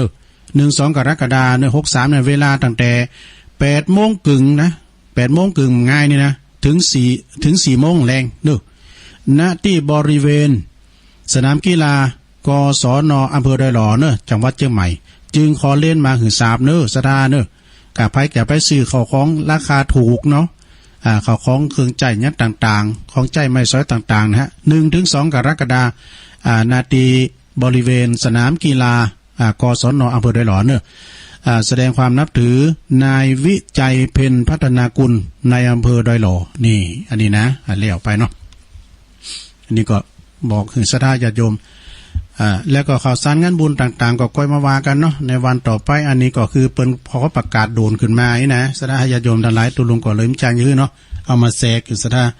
ตอนนี้ไปตุลุงก็ขอใจเวลาให้หน่อยนึงนะศรัทธาญาติโยมเปิดเป็นการที่ว่าตุลุงคำโอ้คำใจเปิ้นหอมมาเนาะการน้ำกาไฟก็ดีนะก็ตุลุงก็ขอประกาศตัวเดียวเด้อนะขอแต่ว่าไผได้ฟังแล้วก็บอกต่อกันไหมเด้อหังแม่หลวงเปิ้นก็ประกาศละลอยนะอันนี้เจ้าโดนที่สุดนะเปิ้นหอมแม่ไพรอัมพาพันชัยเมืองยองเจไพนะเปิ้นอยู่บ้านเรือนไซทองรวมทำบุญกับตุลุง1 ซองยินดีหลายๆเนอะแม่คำปันเขียวใหม่บ้านเหล่าเซนปิ้งบ้านตำบุญบ้านเลินเนอะหอม1 ซองแม่คำปันเขียวใหม่เหล่าเซนปิ้งการน้ำกาไฟ1 ซองแล้วก็มีแม่สาการทำบันเหล่าเซนปิ้งหอมกันเตียตุลุง1 ซองแล้วก็แม่แสงคำวิโรธจากหนองบุญชุมนะตำบุญบันเรือนแถม1 ซองแล้วก็มีปอป๋าเนอะแม่รัตนาเอกเรื่องก็เปิ้นอยู่บันเรือนไซทองเลยนะหอมกันเตียตุลุง1 ซองแล้วก็มีแม่เย็นพ่อเย็นแม่ดีกองตองกายบันเรือนเนอะรวมทำบุญการน้ำกาไฟวัดประทาดอยน้อยแถม50 บาทยินดีหลายๆเนอะยินดีหลายๆมีแถมซองหนึ่งนะอันนี้ก็ว่านี่แฮปปี้เบิร์ธเดย์เนอะจะลองวันเกิดของไอ้สุทิศสอนใจเปิ้นทำบุญใครวันเกิดด้วยเนอะขอให้มีสุขภาพพรรณนามัยสมบูรณ์แข็งแรงหน้าแดงแสงเหินเนอะว่านี่เปิ้นมากับแม่วันดีสอนใจอายุ90 ปีเป็นแม่เปิ้นนะเป็นแม่เปิ้นแล้วก็มากับศรีภรรยากูขังเต็มคิงเปิ้นตัวมาถวายเพลขอบคุณนายเนอะขอบคุณไอ้สุทิศตัวนะเปิ้นเคยมาตานหลายเดือยินดีหลายๆแม่จันตานะฮะแม่จันตาพรมนี่เนี่ยพรมนินกันพรมมินเนาะนวลแก้วอันนี้ก็ทำบุญนะนอยอนี่นะปุ่นน้องยาวเนี่ยพี่น้องน้องยาววันนั้นเปิ้นมาทำบุญนะฝางวันนั้นน้องยาวฝางวันนั้นเนี่ยเปิ้นมาทำบุญเก่าวัดขอบคุณหลายๆเนาะพี่น้องคณะของแม่จันตาบัวแก้วสิงห์เนี่ยนะสิงห์คำกันทำบุญ1 ซองเมืองฝางเหมือนกันวิเชียนสุภาพนะชิดวรกุลนี่ก็ทำบุญตานไปหนาเนอขอถึงพระนิพพานเทินจากฝางเนาะขอบคุณเนอแล้วก็มีอันหนึ่งสถาอุดรกำเดียดแต่ปวดสายละใจเย็นเนาะใจเย็นอันนี้ก็มีอัน เปิ่นรวมทำบุญนะอุทิศให้แก่นายนวรัตน์แก้ววรรณรัตน์นายศิริพงศ์สุขศกแล้วก็เจ้ากรรมนายเวรผู้ที่ทำบุญอุทิศก็คือนายทิติกรสุขสดนะสุดศกก็ขออนุโมทนาเนอะขอบคุณทางแม่ลดคำนะผู้นำบุญนะแม่ลดคำเปิ้นก็ลมนำเอารถมานะอันนี้จากฝางเหมือนกันนะเนาะแม่ลดคำเนี่ยนะจากแม่จากฝางนะเปิ้นเอารถมาแล้วก็ขอบคุณด้วยเนอะเปิ้นก็หอมกันมาเนี่ยนะเต็มอันหนึ่งเนาะขอบคุณเนอะสดาเนาะอันมันค้ำใจเปิ้นค้ำใจตุลุงโดยอ่านมันแล้วเนาะที่นี่ก็บ้านจอมต้องคันอันนี้เปิ้นตุลมทำบุญเนอะเปิ้นมาโดยรถคันที่26ทำบุญกันน้ำกาแฟตุลุงยองแถม1 ซองนี่นะขอบคุณเนอะ เพิ่นว่าขอโทษเจ้าจำจือบ่ได้ ก็ตูสอนล่ามนะกะแล้วก็แม่เนี่ยเป็นคำดิบเนาะเวียงสีเวียงทองแม่คำดิบสีเวียงทองจากเวียงป่าเป้ารวมทำบุญแถม100 บาทเนอะแล้วก็แม่สีอ่อนกันนะฮะยาวิราชพร้อมโดยลูกหลานเนอะทำบุญแถม1 ซองขอบคุณฮะเจริญพรขอบคุณกับแม่จันเพ็ญคำโพธาแม่พัฒนันแท้ตั้งจากตาขามแม่เฮียเนอะรวมทำบุญตุลุงแถม300 บาทยินดีหลายๆนะแม่สีดาคนงามวปปเวียงป่าเป้าปู่จาเสียงตุลุงเนอะแถม100 บาทขอบคุณหลายๆเนาะวันนั้นปะกันไปกินไปทานกันที่น้องวัดน้องมาค่าเนาะอันนี้การนำกาแฟป้อบุญทำแม่รัตนาสังคำฟั่น โป่งน้องหมู่3เวียงป่าเป่าเนอปอบุญธรรมปอแม่คำกุยแก้วพร้อมลูกหลานด้อยหล่อในโลมทำบุญวัดประทาด้อยน้อย1 ซองยินดีหลายๆแล้วก็ปอแก้วแม่น้อยพิษทองจา โอ้อันนี้พี่น้องเหล่ายาวไต่เนอแม่คำน้อยแม่คำน้อยแม่นงหลักพิษทองจาปอสลาแก้วแล้วก็แม่จันสมอินตาก็มาจากบันเดนสลาตำบลสันสลีอำเภอเวียงป่าเป่าเนอรวมทำบุญตุลุงยอง1 ซองไอ้โล แอมหน่อยเดียวอดเนาะแล้วก็แม่แม่กันธนีนะแม่กันธนีสุยะเวียงป่าเป่า1 ซองแล้วก็มีแม่จิรพันธ์โมป้ออันนี้ปู่นำบุญเนอปู่นำบุญจากเวียงป่าเป้าแม่ขจารหนองบัวรวมทำบุญ1 ซองเนอขอบคุณแม่จิรพันธ์อาจารย์เพลินพิษทิพย์พลึกนี่ก็บ้านแป้นเพิ่นน้องอยู่บ้านแป้นวันนั้นปรากฏไปกินแป้นตาลกับเฮานะพอหาแม่ครูลาวันปอครู ทวีมหันน่ะทำบุญ1 ซองยินดีเนอแม่ครูเพลินพิษทิพย์พลึกเนาะบ้านแป้นแล้วก็ปหลวงสลายยุทธแม่หลวงสายฝนจันกุลนะแบบเน้นพี่น้องน้องปลาขาวเนี่ยเนอหลายปิ้งเนี่ยนะหันนั่นหลังคาวิหารอยู่เนาะ1 ซองอุยลาวงสายยาเนอดวงหานัก1 ซองอุยลาวงสายยาทำบุญกันน้ำกาแฟ1 ซองอันนี้คณะสัตยาวัดป่าอัมพวันกลปเนอกลปนี่นะกลปตีดอยหล่อนี่เนอรวมทำบุญมาทั้ง1 ซองแม่ตุ้มมา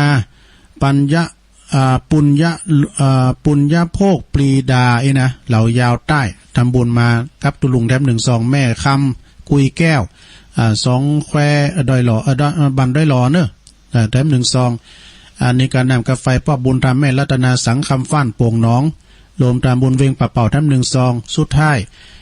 อรพินกองน้อยมาจากโป่งน้องเวงป่าเป่าแถม1 ซองนี่มีแถมอุยลาโยนิดก็ทำบุญแถม1 ซองแล้วก็การนำกาแฟจากแม่หมอลาบ้านหมอแถม1 ซองเนอจบข่าวเอาแล้วนอต่อไปก็เอาปอนนี่กันเนอสดาเนอเอาปอนกันตึงลงตึงหลาย เอาปอนกันตึงลงตึงหลายเนอสัปปิติโยวิวาจันตุสัปปะโลโกวินาสตุมาเตภวัตวันดารโยสุขีติคายุโกภวะอภิวาตานะสิริสันนิจังวุธาปัจจายโนจัตตารโอธรรมาวัตันติอายุวันโนสุขังปะลังสาธุก็ขอบคุณเนอกับศรัทธาญาติโยมที่ได้รวมทำบุญกันแล้วก็ขอแจ้งบอกว่าวันที่12เนอศรัทธาญาติโยมทั้งหลายคืนสีขาวแสดงพลังเจ้าปุดเฮาแถมใส่สูทขาวเนอเฮาก็ไปกินไปตานเสาแห่งสติปัญญาเนอกำนี้ในการตานเสาแล้วนี่ทางบ้านเฮานี่ถ้าได้ยินว่าในทางดอยหล่อนี่นะโหมันสูงนะซะนะเสาใหม่ๆนะอาจารย์พระครูเปิ้นพร้อมเลยคณะกรรมการเฮาน่ะเปิ้นจะน้อมถวายอธิสถานี104.50วัดไฟหินนะไปกินไปตานด้วยกันเนอไปตานเสาแห่งปัญญาเสานี่สำคัญนะการเสาสูงตอนใดความถี่แล้วก็มันก็จะไปไกลด้วยนะไปจะห่อเข้าไปด้วยก็ดีนะมีกิจกรรมวันคำเนอวันนั้นไปกินไปตานกันที่วัดไฟหินเนอแล้วทำงานหนึ่งนะตุลุงก็ขอแจ้งบอกว่าพวกในตุลุงขออภัยเนอจัดเสียดายแหละพวกในตุลุงได้เข้ารายการเนอวันพุกเจ้านะข ก็มอบรายการคืนนะครับท่านพระครูอภิวัฒนวิกรมนะตุลุงก็มีภาระธุระที่จะต้องไปกินแปะตาลไปกินแปะตาล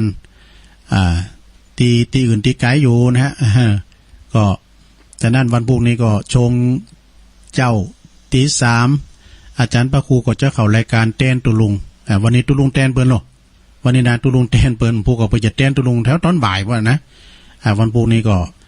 การบอกก็ไม่ลงเขาจะโทรหาอยู่โลโลนะผู้กดตีสาม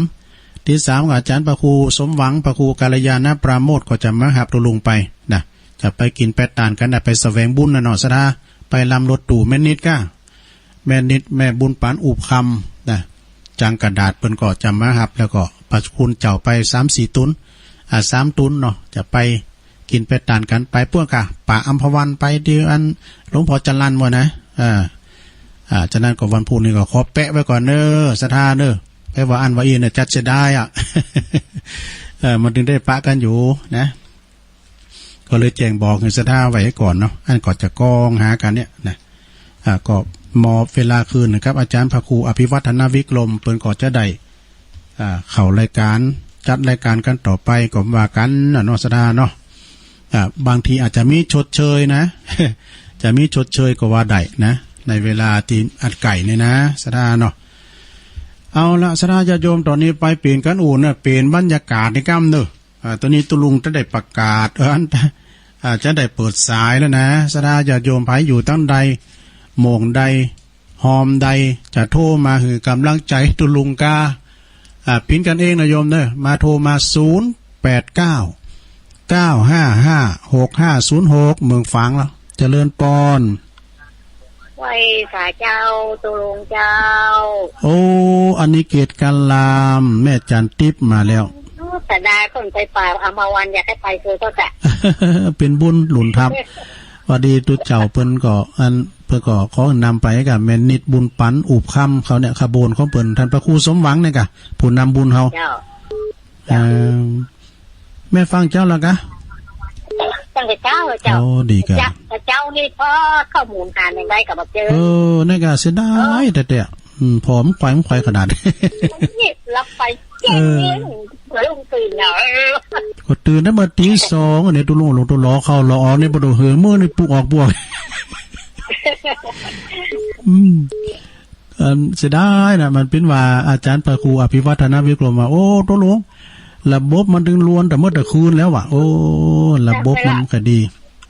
มันบอกให้ดีนะมันเป็นอย่างที่สุดอะมันเกี่ยวกับฝ้ากับฝุ่นเนี่ยไหมจำเตือนนะมันเกี่ยวกับฝ้ากับฝุ่นเนี่ยวันนี้ขึ้นเป่งลึ่งเนี่ยวันนี้มันเป็นยังเฮ้ยชัดเจนขนาดน่ะขอบคุณแม่จันทิพย์นักอ่ะฮะเดินทางโดยปลอดภัยเนอะโอ้ขอบคุณเนอะยินดีหลายๆเอาบุญมาฝากเนอะสาธุไปสอหาข้อมูลกับศรัทธาเนาะก็มาอู่มาจากับศรัทธานะเอามาเล่าฟังเจริญปอน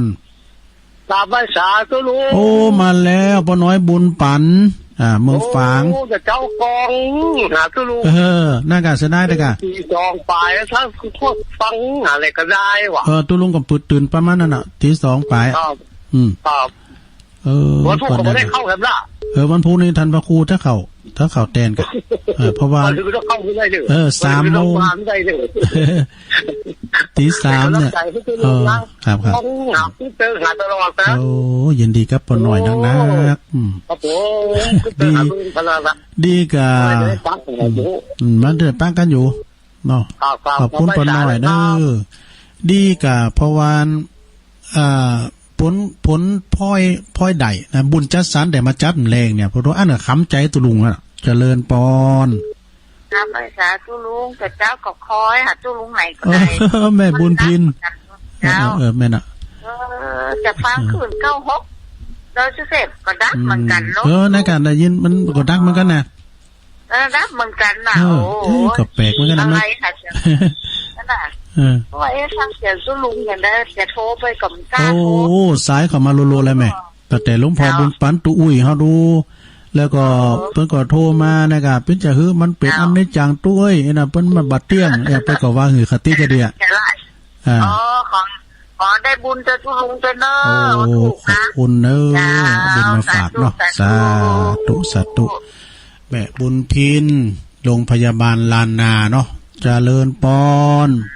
แล้วจำไม่ใช่เจ้าตุลุงไม่สุกเกี้ยวศิลปพรนะ แม่ซุกแก้วมาแล้วฟังก็มาแต่เจ้าจะมาเข้ารายการแล้วนะเป็นบุญจัดสรรแต่แต่เจ้าเต็งลอยไหนก็บอกออกมีทางเพื่อฟังอย่าเราทำไปก่อนโมนในดอนท่านอาจารย์วิศวัตเป็นอาจารย์ได้ทำได้ฟังเทศแห้งไปเหียเจ้าติดตามตลอดนะทุกลุงนะขอบคุณแม่ซุกแก้วหลายๆเนอะเจ้าแกไม่แสบเจ้ามีสาระประโยชน์มากโอ้วันนี้นะนั่นน่ะเจ้าแกไม่แสบแก้วศรีลาพรตัวแทนพี่น้องตำบลศรีติเนอะนี่นะเพิ่นฟังตลอดเจริญปอนครับนมัสการท่านมาแล้วปุตโรบนลองขามกะบนลองขามกะอินเทอร์เน็ตมันเมื่อยแม่นอ่ะเจ้ามันเลยคือปุ๊กออกปุตโตเหอร้อยติมีดินะเหอย่อยติมีดินะอันกันโถกันเรือตาสุกหลุมยองเพิ่นจะเตะเนอะกินนะถูกมาเป็นอย่างนั้นคิดวางสงสารเนาะฟังตอนบ่ายนี่ก็ได้อยู่ก่อนหลวงพ่อตู้อุ้ยเพิ่นว่าโอ้มันบัดเตี้ยงเนอะตู้เนอะมันเป็นอนิจจังก็ถูกเพิ่นว่าแม่นเนาะมันก็ยังคนเฮาน่ะเนาะนั่นน่ะใช่เพิ่นถ้าเป็นคนมันหนีตุลุงว่าอินเทอร์เน็ตนะเดี๋ยวนี้มันไปได้แล้วเนาะขาดเสียงหายไปแต่อย่างก็นะโมนะเมแล้วกันเอาสักจันดีกะนะโมตัสสะทุชอบโตนะแล้วเนาะนี่นะเนาะลุงเนาะเข้าภาษานี่นะนั่นได้แต่ว่าไปชอบซื้อทำมันต้นมีไข่มันตกแล้วเพื่อก็ได้ทำที่ปีนี้ปกติก็ไม่ต้องบรรทุกมันแก่เนาะเอาไปเป็นอย่างก็เอาทำเก่าก็ได้นั่นเป็นอย่างนี่มันเป็นทำเดี๋ยวมันเป็นทำใหม่ไปได้แก่เลยนะมาเกาหางโอ้โมนกับปุถโธกันนะก็เขาอยากมาต่อหมาตุลุงที่เขามาปล่อยนั่นเนาะแม่น่ะนะขวานจังหวะนี้ผมซื้อไข่ที่มันมีแบบนี้นะซื้อ2แผงมันก็มาผมมี4ตัวแล้วมันกินอย่างอื่นนะมันชอบเลยนะโมสักจันเลยอ่ะเอาสักคำเอาหน่อยเนาะเอาหน่อยเอากันนะโมพอลำบากทุกนะนะโมตัสสะภะคะวะโตอะระหะโตสัมมาสัมพุทธัสสะพอเนาะสาธุที่ว่านี่จะทำเข้าภาษาอันนั้นที่ส่งเข้าภาษาเจ้าสำนักเทศบารมีปัญจันโอ้ดีกะนี่อันเป็นคนเข้าภาษาแล้วก็เดินออก8 อัน 8 แห่ง 8 คำนั้นก็ไล่ลำดับกันไปทีนี้จะช่วยกันสาวผูกแบ่งกันคนส่งปุ๊กจับพอดีภาษาเนี่ยมันมีสาวผูกตุลุงกเทศเท่ากันได้เข้าศาลาอยู่แต่เป็นนางเป็นเก้าแล้วก็คือลูกเน้นพันตัวหน่อยก็เตะแต่ผมต้องจะฟังตั้งแต่อันผูกที่1ไปจนสุดท้ายที่ผมจะเทศนะได้มาจะดูเป็นธรรมะแต่มันสัมพองมากกว่าเตะทำมานะบทอย่างเป็นนาหลายหอมงั้นมันรู้เลยอย่างนี้มันเป็นจังหวะอาจารย์ประถามว่าตู้นี่มันว่าอย่างไรมันคลังอย่างนั้นไม่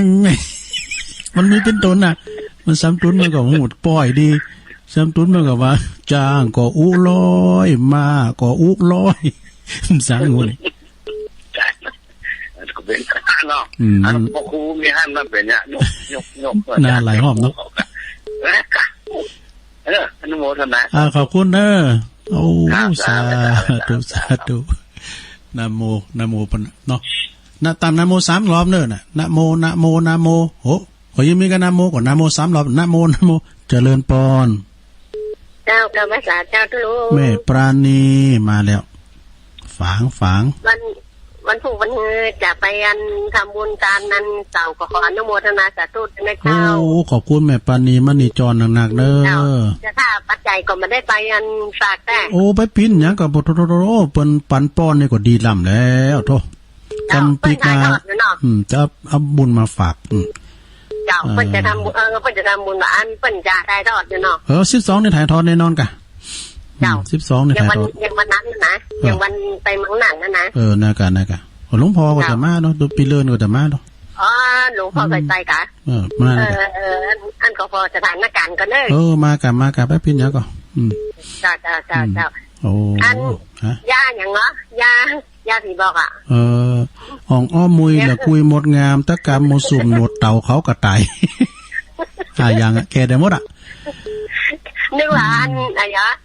ก็อันนี้อย่างที่กันโคโรนานั่นคูโบต้าหวานว่านั่งสลัมไม่อย่างไรเนี่ยคูโบต้าจ้าใช่เนอะขอบคุณจ้าโอ้สาธุแม่ปราณีสุดทินแม่ปราณีฝางเอาแม่ปราณีสุดทินน่าน้องลองเนาะว่าจะได้เจริญปอนจ้านมัสการอ๋อโยมดีเจมาแล้วสุริยะดอยเนาะสุริยนต์เดี๋ยวไปเปลี่ยนนามสกุลมาหมดโยมพิสมัยสุริโยดอนน่ากะไปเปลี่ยนนามสกุลของป่นจัดงามสุมาดะสุริโยดอยสุริโยอย่างก็ดอนกะดอนแต่ดอนโยดอยปลาโขงนั่นจะกันดงปลาขอยมั้ยกะโอ้ว่าเลยปลาคูประมาณนี้แต่ว่าอยู่บ้านแม่แดงก็ด้วยอ่ะก็ว่าน้องอยู่ปลาข่อยก็ไม่แดงไงน้องอยู่ดอนตันเท่บ้านดอนตันเนาะน่าแกดอนตันตำบลหลวงแก้วเดี๋ยวได้เจอกันวันที่12เนี่ย12อ่ะแม่น่ะ13ตะลุงแม่นอนบ่ล่ะโหไปใจโหปกเก็บตองแล้วก็13อ่ะเนาะ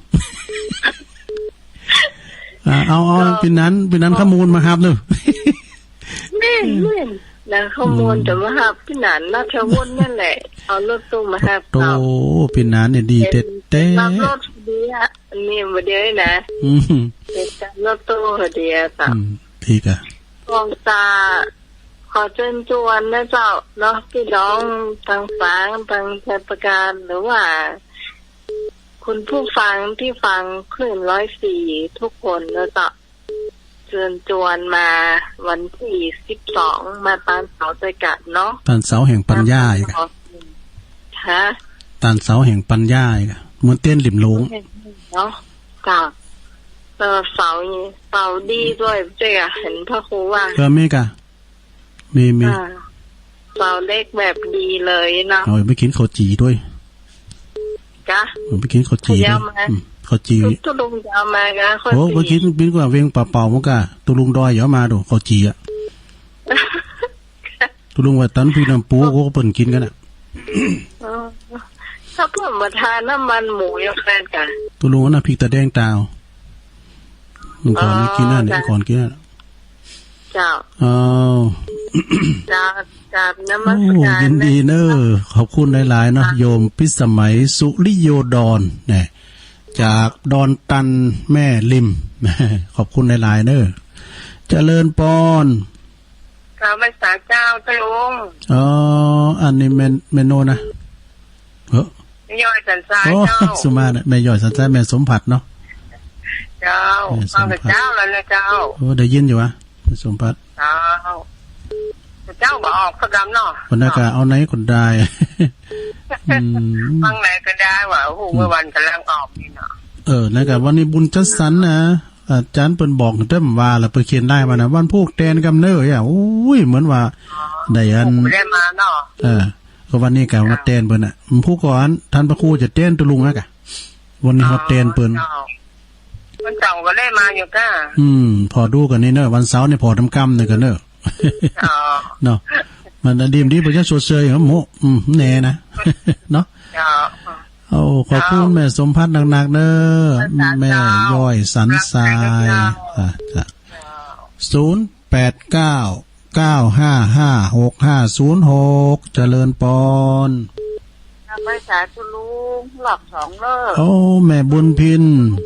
พระอาจารย์เสาเลยเป็นเสาลักนะตุลุงเป็นเสาลักนะจ้ะน่ากันเนาะแม่บุญพินเคยทำเสาไม้ก็ว่าจะดินผ้ามาแม่น่ะ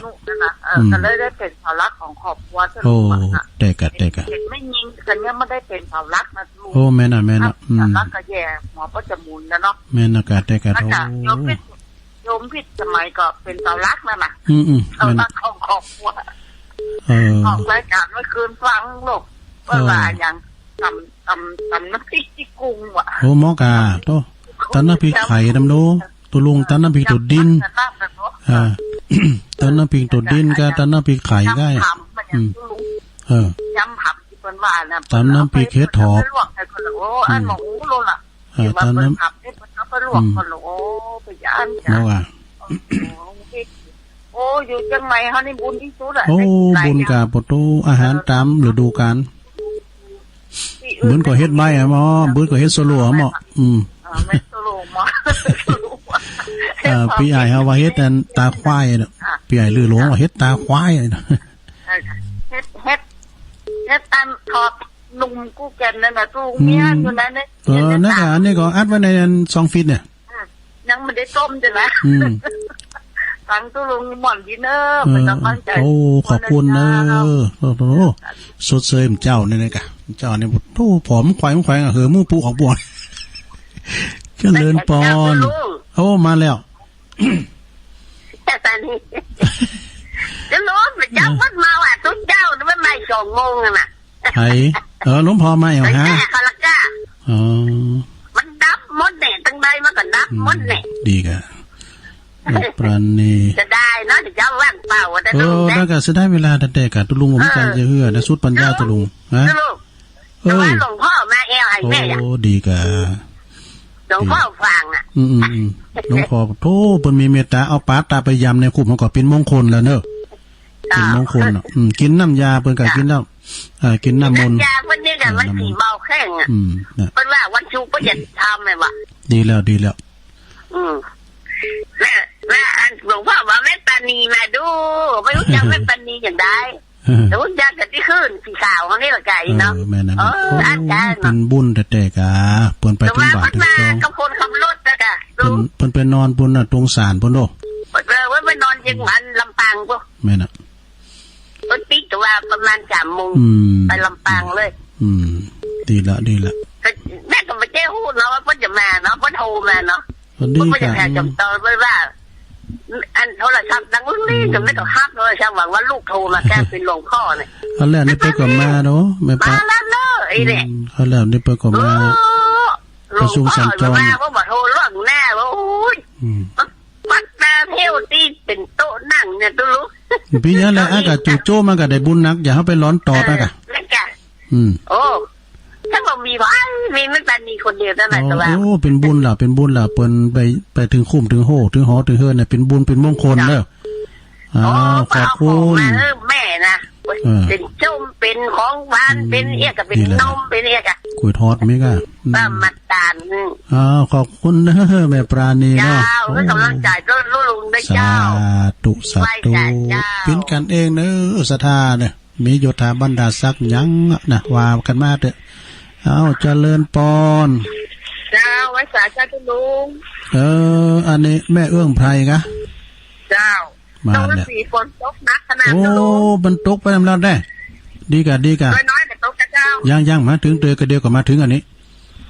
ตกทุกวันเลยเจ้าโอ้ดีกะบนสดมนต์เอื้องไพรเจ้า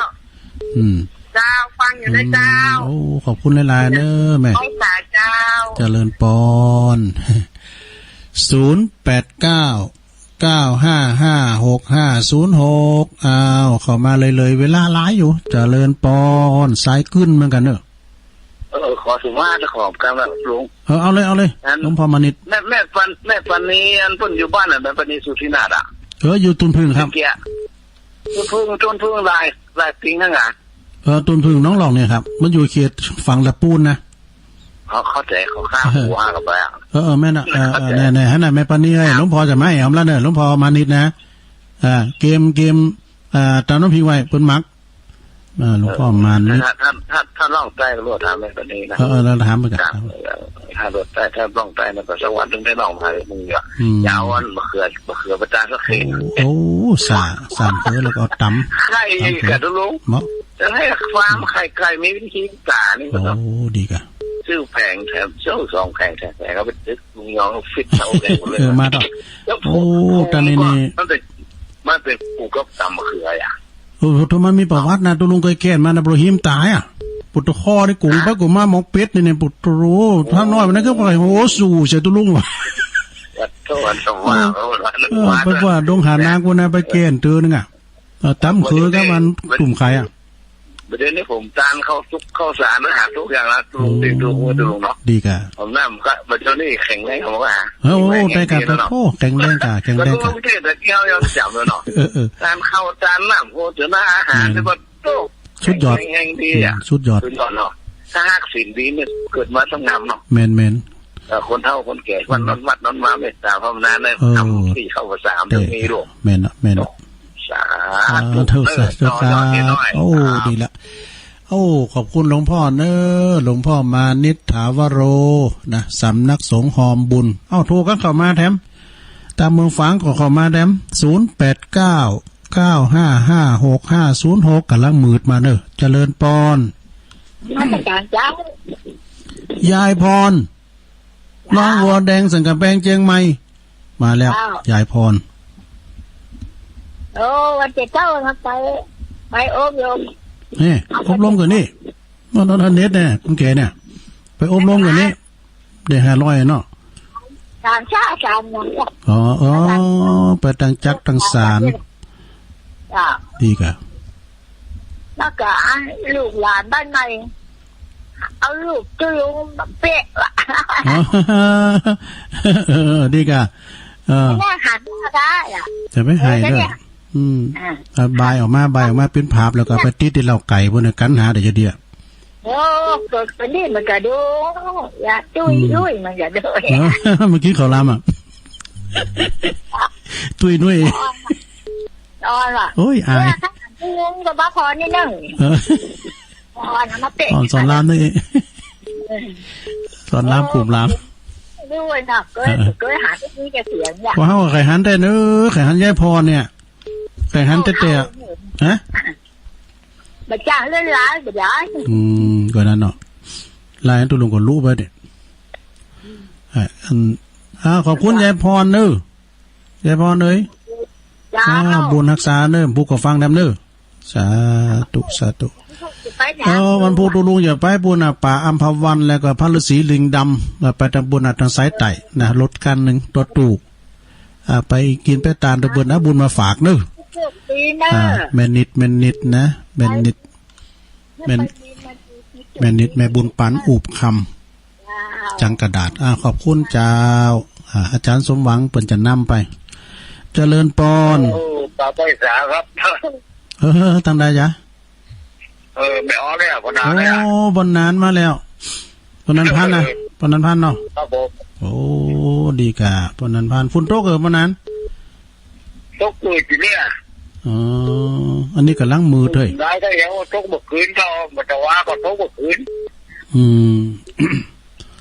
ตอนนี้ก็ว่าก็โต๊ะวันนี้ก็กำลังมืดมาเนอะจะได้คิวจ้ะได้คิวเด้อก็พอได้ใส่น้ำมันไม่แห้งโว้ยได้พอใส่ได้น้ำดอกแล้วเนี่ยต้องกดนับไปก่อนนั่นกะเนาะมันโกมันเสียงวันนั้นกะมันย้ำดินมันโค้งแบบนั้นได้ก็นับโค้งไปนั่นกะโอ้ขอบคุณปนนั้นดังๆเนอะปนนันพันแม่อ่อนเนอะขอบคุณอันนี้ปอจานมัคคนายกเก่าเด็ดเปิ้นหือหลานเปิ้นปินแตนล่ะเจริญปอนเข้ามาใหม่เอามาใหม่โอ้สายกึ้นอยู่เนิ่มเดี๋ยวนี้นะสายกึ้นอยู่เว้นเวลาตัวลุงทำ15 นาทีก่อนจะเลินปอนแล้วมันก็แดงจ้ามาแล้วหายไปหลายเดือนเนี่ยหายไปหลายวันให้ได้หายไปเกินเดือนคนนี้เพิ่นไปหาแม่เพิ่นเนาะไปดูแลแม่อยู่โรงพยาบาลดีครับไปนอนเฝ้าแม่ได้อยู่8 คืน 9 คืนนอนบ้านได้4-5 คืนก็มาตะกี้นี่ก็ดูแลแม่เดินได้แล้วก็ล้างให้น้องเบาดีกะเดี๋ยวเจ้าเข้าพรรษาแล้วก็กับปิ๊กไปไงแม่กะกะไปมาอากะเจ้าโอ้โหสุดยอดเลยนอนโรงพยาบาลน่ากะยุ่งก่อนนะกะนอนแล้วก็มันโกนกันนะเนาะ ตุลุงก็เคยไปนอนนะเนาะแม่น่ะไปนอนนะบ้านนอนบนเตียงคุณไข่ตกเดึกมาหมอแต่มาฉีดยาโอ้หมอเขาจะปิดยังไงได้นอนบนเตียงอ่ะนอนลุ่มเตียงแม่นอนเฝ้าตุปอนะกะคือไปนอนบุญบนน่ะโรเนื้อนอนรับนี่ก็เด็กก็มาเอาอันนะกัดจีดมาเอามาใส่ใต้ตับจะฉีดยาเลยหนูใจน้ำคือไปหาครูบาอาจารย์ครูตนครูโอ้คุณมันมีวิทยุดังไงมันมาถึงมันสุกแล้วอ่ะกะเต้าซุ่มโทรมาหาท่านอาจารย์น้ำบอกสว่าได้อู้กันอยู่โอ้ไม่มาง่ายๆกันเนอะนอนตั้งแม่ห้างนี้8 คืนเลยนี่ได้14 คืนวัดกันโอ้พอดีละสอนน้องคุณปอนเมย์น่าก็เขาก็ว่ารายการได้ก่อนนะสาธุเนอน่าก็ว่าเนาะรายการได้ก็ได้แม่จันสมอยู่ดักวิทย์ดักวอยเป็นไปอยู่ด้วยแม่เป็นเนาะเอาเข้ามาแถม0899555656จะได้คิวกับนี่ลอนเนอร์โดยหล่อนะมืดมาติ๊กตกมาเจริญปอนกลับไปสาวกลุงเจ้าอันนี้แม่พรเนาะป่าเสาอุโมงค์เจ้าลุงตกกับเจ้าคนละเจ้ากำลังตะลืมกำลังมืดมาตุลุงบ้านพระเจ้าโตค่ะเจ้าโอ้ดีแล้วกะเจ้าเย็นขึ้นมาแล้วเจ้าตุลุงเจ้าตุลุงสมัยก่อนวันนี้เนาะว่าจันปันอันอย่างก็ลูกอันอุ้ยมาขอเข้าในหน้ามีแต่กะในหน้ามาก่อนนะยมตัวน้อยยมลนไปเอาเข่าในทางนะกินข้าวสารเนาะทุลุงนั่นน่ะเป็นปันป้อนอยู่ตัวนะเจ้ามันมาอยู่ที่ทุกเลยมันก็ไปข้าวของที่กินอย่างเนาะติ๊กๆสมอนน่ะเวลาเปิ้นมาขอจ้าแต่ก่อนได้เปิ้นกันเปิ้นอยากเปิ้นเอามากินแต่เดี๋ยวเปิ้นจะมาขึ้นมาขายนะเจ้าเปิ้นเอาไปกินจ้าตุกพันลำบากแท้ๆอันนั้นน่ะเดี๋ยวจะว่าไปก็ปูดีหน่อยมันเป็นตู่ปันซุกหน่อยเนาะไม่กินก็ไปกินหาเนาะสบายอยู่เมืองไทยต้องโกกันลุงจากตู่ปันซุกมาบางคนมันเห็นเสียโตแต่แม่เนาะโหลินกระสอบมาเนี่ยโหไปหมดอ่ะอินดูคุณติเปิ้นมากำโลนเนาะเป็นโลนต่อยไปหมดเนี่ยหันแก่โตไปหน่อยเด้อดีแต่ลงทานบางคนก็มีจากอันน่ะด่าตุลุงเวลาลงทานนะเขาต้องเอาใส่เจ้าใหญ่ๆนะเอาไปกันหมดลานหลวงพ่อท่านเจ้าคุณจังหวัดละปูนเปิ้นบอกว่าถ้าไปเอาไปนะไปนักล่ำนะแต่ว่าเอาไปกินอย่างเอาไปกินนี่น้ำหน่อยนี่เสียดมาจานน่ะจะเป็นสุกตะเนยแต่กันเอาไปนะไปกักตุ้นลำกินน่ะเนาะมันเสียของอ่ะเสียดายถ้าก็แบ่งปันคนอื่นนะเนาะลงเนาะเอากินก็มาปอกินแต่มาปันได้กินก็เอาแล้วแต่ละอย่างมากแล้วจ้ะโพชันเนมตันยุตตาเจ้าประมาณต้นนะเจ้าตุลุงเนาะจ้าพวกโยมค่ะฟังตุลุงเต็ดเนอขอบคุณหลายๆเนอแม่พรเนอป่าเศร้าสาธุ12ไปป้ากันอยู่เนาะแน่นอนกันไปป้ากันวันที่12ไปป้ากันจ้าสาธุวันที่22ก็ได้กำพุกก็ร้องทำฟังเนอฟังเทปแผ่นสปอร์ตอาจารย์พระครูประจับบันทึกไว้นะที่วันที่12ปะกันเนอไปปะกันที่วัดฝายหินเนอไปมีอย่างก็เอาไปห้องไปตั้งกันเขาจัดตานแห่งเสาแห่งปัญญาถ้ามีเสาแล้วสบายตั้งเขาได้ยินเมื่อตอนเนอคำนี้นะบินเบ้มาได้สักตัวเนอท่านพระครูนะครับเนาะเจริญปอนโอ้เขามาใหม่406เขามาใหม่เนอ570เขามาแตนเจริญปอนราชการเจ้าท่านได้จ้ะเดินเจ้าฮะเ นโตก็เนอร์สีปทุมเจ้าโอ้สีปทุมบ้านหุงนี่โลน่ะมันมึนนะแค่นั่นโทรมาได้ฝนตกน้ำเลยนะโอ้มันได้ลูกตำปูนกะมาสีปทุมฝนตกหนักเนาะที่นี่ก็กันเดียวก็คงจะมาแหละนะก็มันตกดีตกงามเด้อจะไปมีฝุ่นก็จะไปมีลมตกดีตกงามเนาะยินดีเนอะสีปทุมเนอะสีปทุมกับไปตังน้ำแพร่ไปตังพ่อสำลานแม่พะเยาเขาปุ่นนะเนาะเปิ้นอยู่ทั้งบนเปิ้นเป็นไทยเนาะเปิ้นเคยมาไหวพัดถาดเอา0899556506โอ้พอจะถึง5 โมงแล้วได้โอ้ขอบคุณที่อยู่ด้วยกันนะที่ฟังกันนะเอาสถานเนอะนะที่ฟังกันแล้วก็โทรก็ซ้ายก็ถี่ตัวสักสาย2 สายเนาะเดี๋ยวนี้18 สายตัวลุงอุ่นนักไปหน่อยนะ14 สายก็ที่มาซ่อนสายก็มีอยู่หลวงพ่อมานิดก็มารอบ2แม่บุญพินก็มารอบ2ก่อนพินยังนะเปิดโอกาสนะได้อูแล้วก็แล้วอกแล้วใจพี่น้องตั้งบ้านหงก็ไปสายตั้งดอยแดนปุ่นล้อเนาะตั้งดอยแดนนะตั้งงานต้องฝายตุงปูแดงตั้งเหล่ายาวเนาะพี่น้องตั้งเหล่ายาวหลายตีหลายตั้งก็ได้ฟังกันไปก็ฟุ้นถนัดตกนะเพิ่นได้โทรกันมาแล้วเอา860มาทำแล้วเจริญปอนติดแล้วเจริญปอนเจ้าจะได้ข่าวเจ้าตั้งใดจ้ะมันสันห่างเนอะโอ้สันห่างฝางเนาะแม่หยังก่อแม่หยังสันห่างแม่ทาสันห่างอ๋อสัทธาสันห่างเนาะโอ้สันห่างก็วัดของตุปีน้อยกะตุปีจ่าน้อยมันกำลังใจเด้อโอ้แต่ปุ่นก็ฟังกันหลายเนาะเจ้าฟังทุกองฟังตลอดแต่มันลำนี่โทรบัดกันเพิ่นก็เลยไม่ได้โทรเนาะฟังเพิ่นจะเอาอะไรอย่างเงี้ยเนาะผู้ก็ฟังแถมผูกเจ้าเนาะขอบคุณเป็นน้องสันห่างเด้อสันห่างสันห่างนี่ไม่อายเด้อใจฟังนะเลยไปแถมเจริญ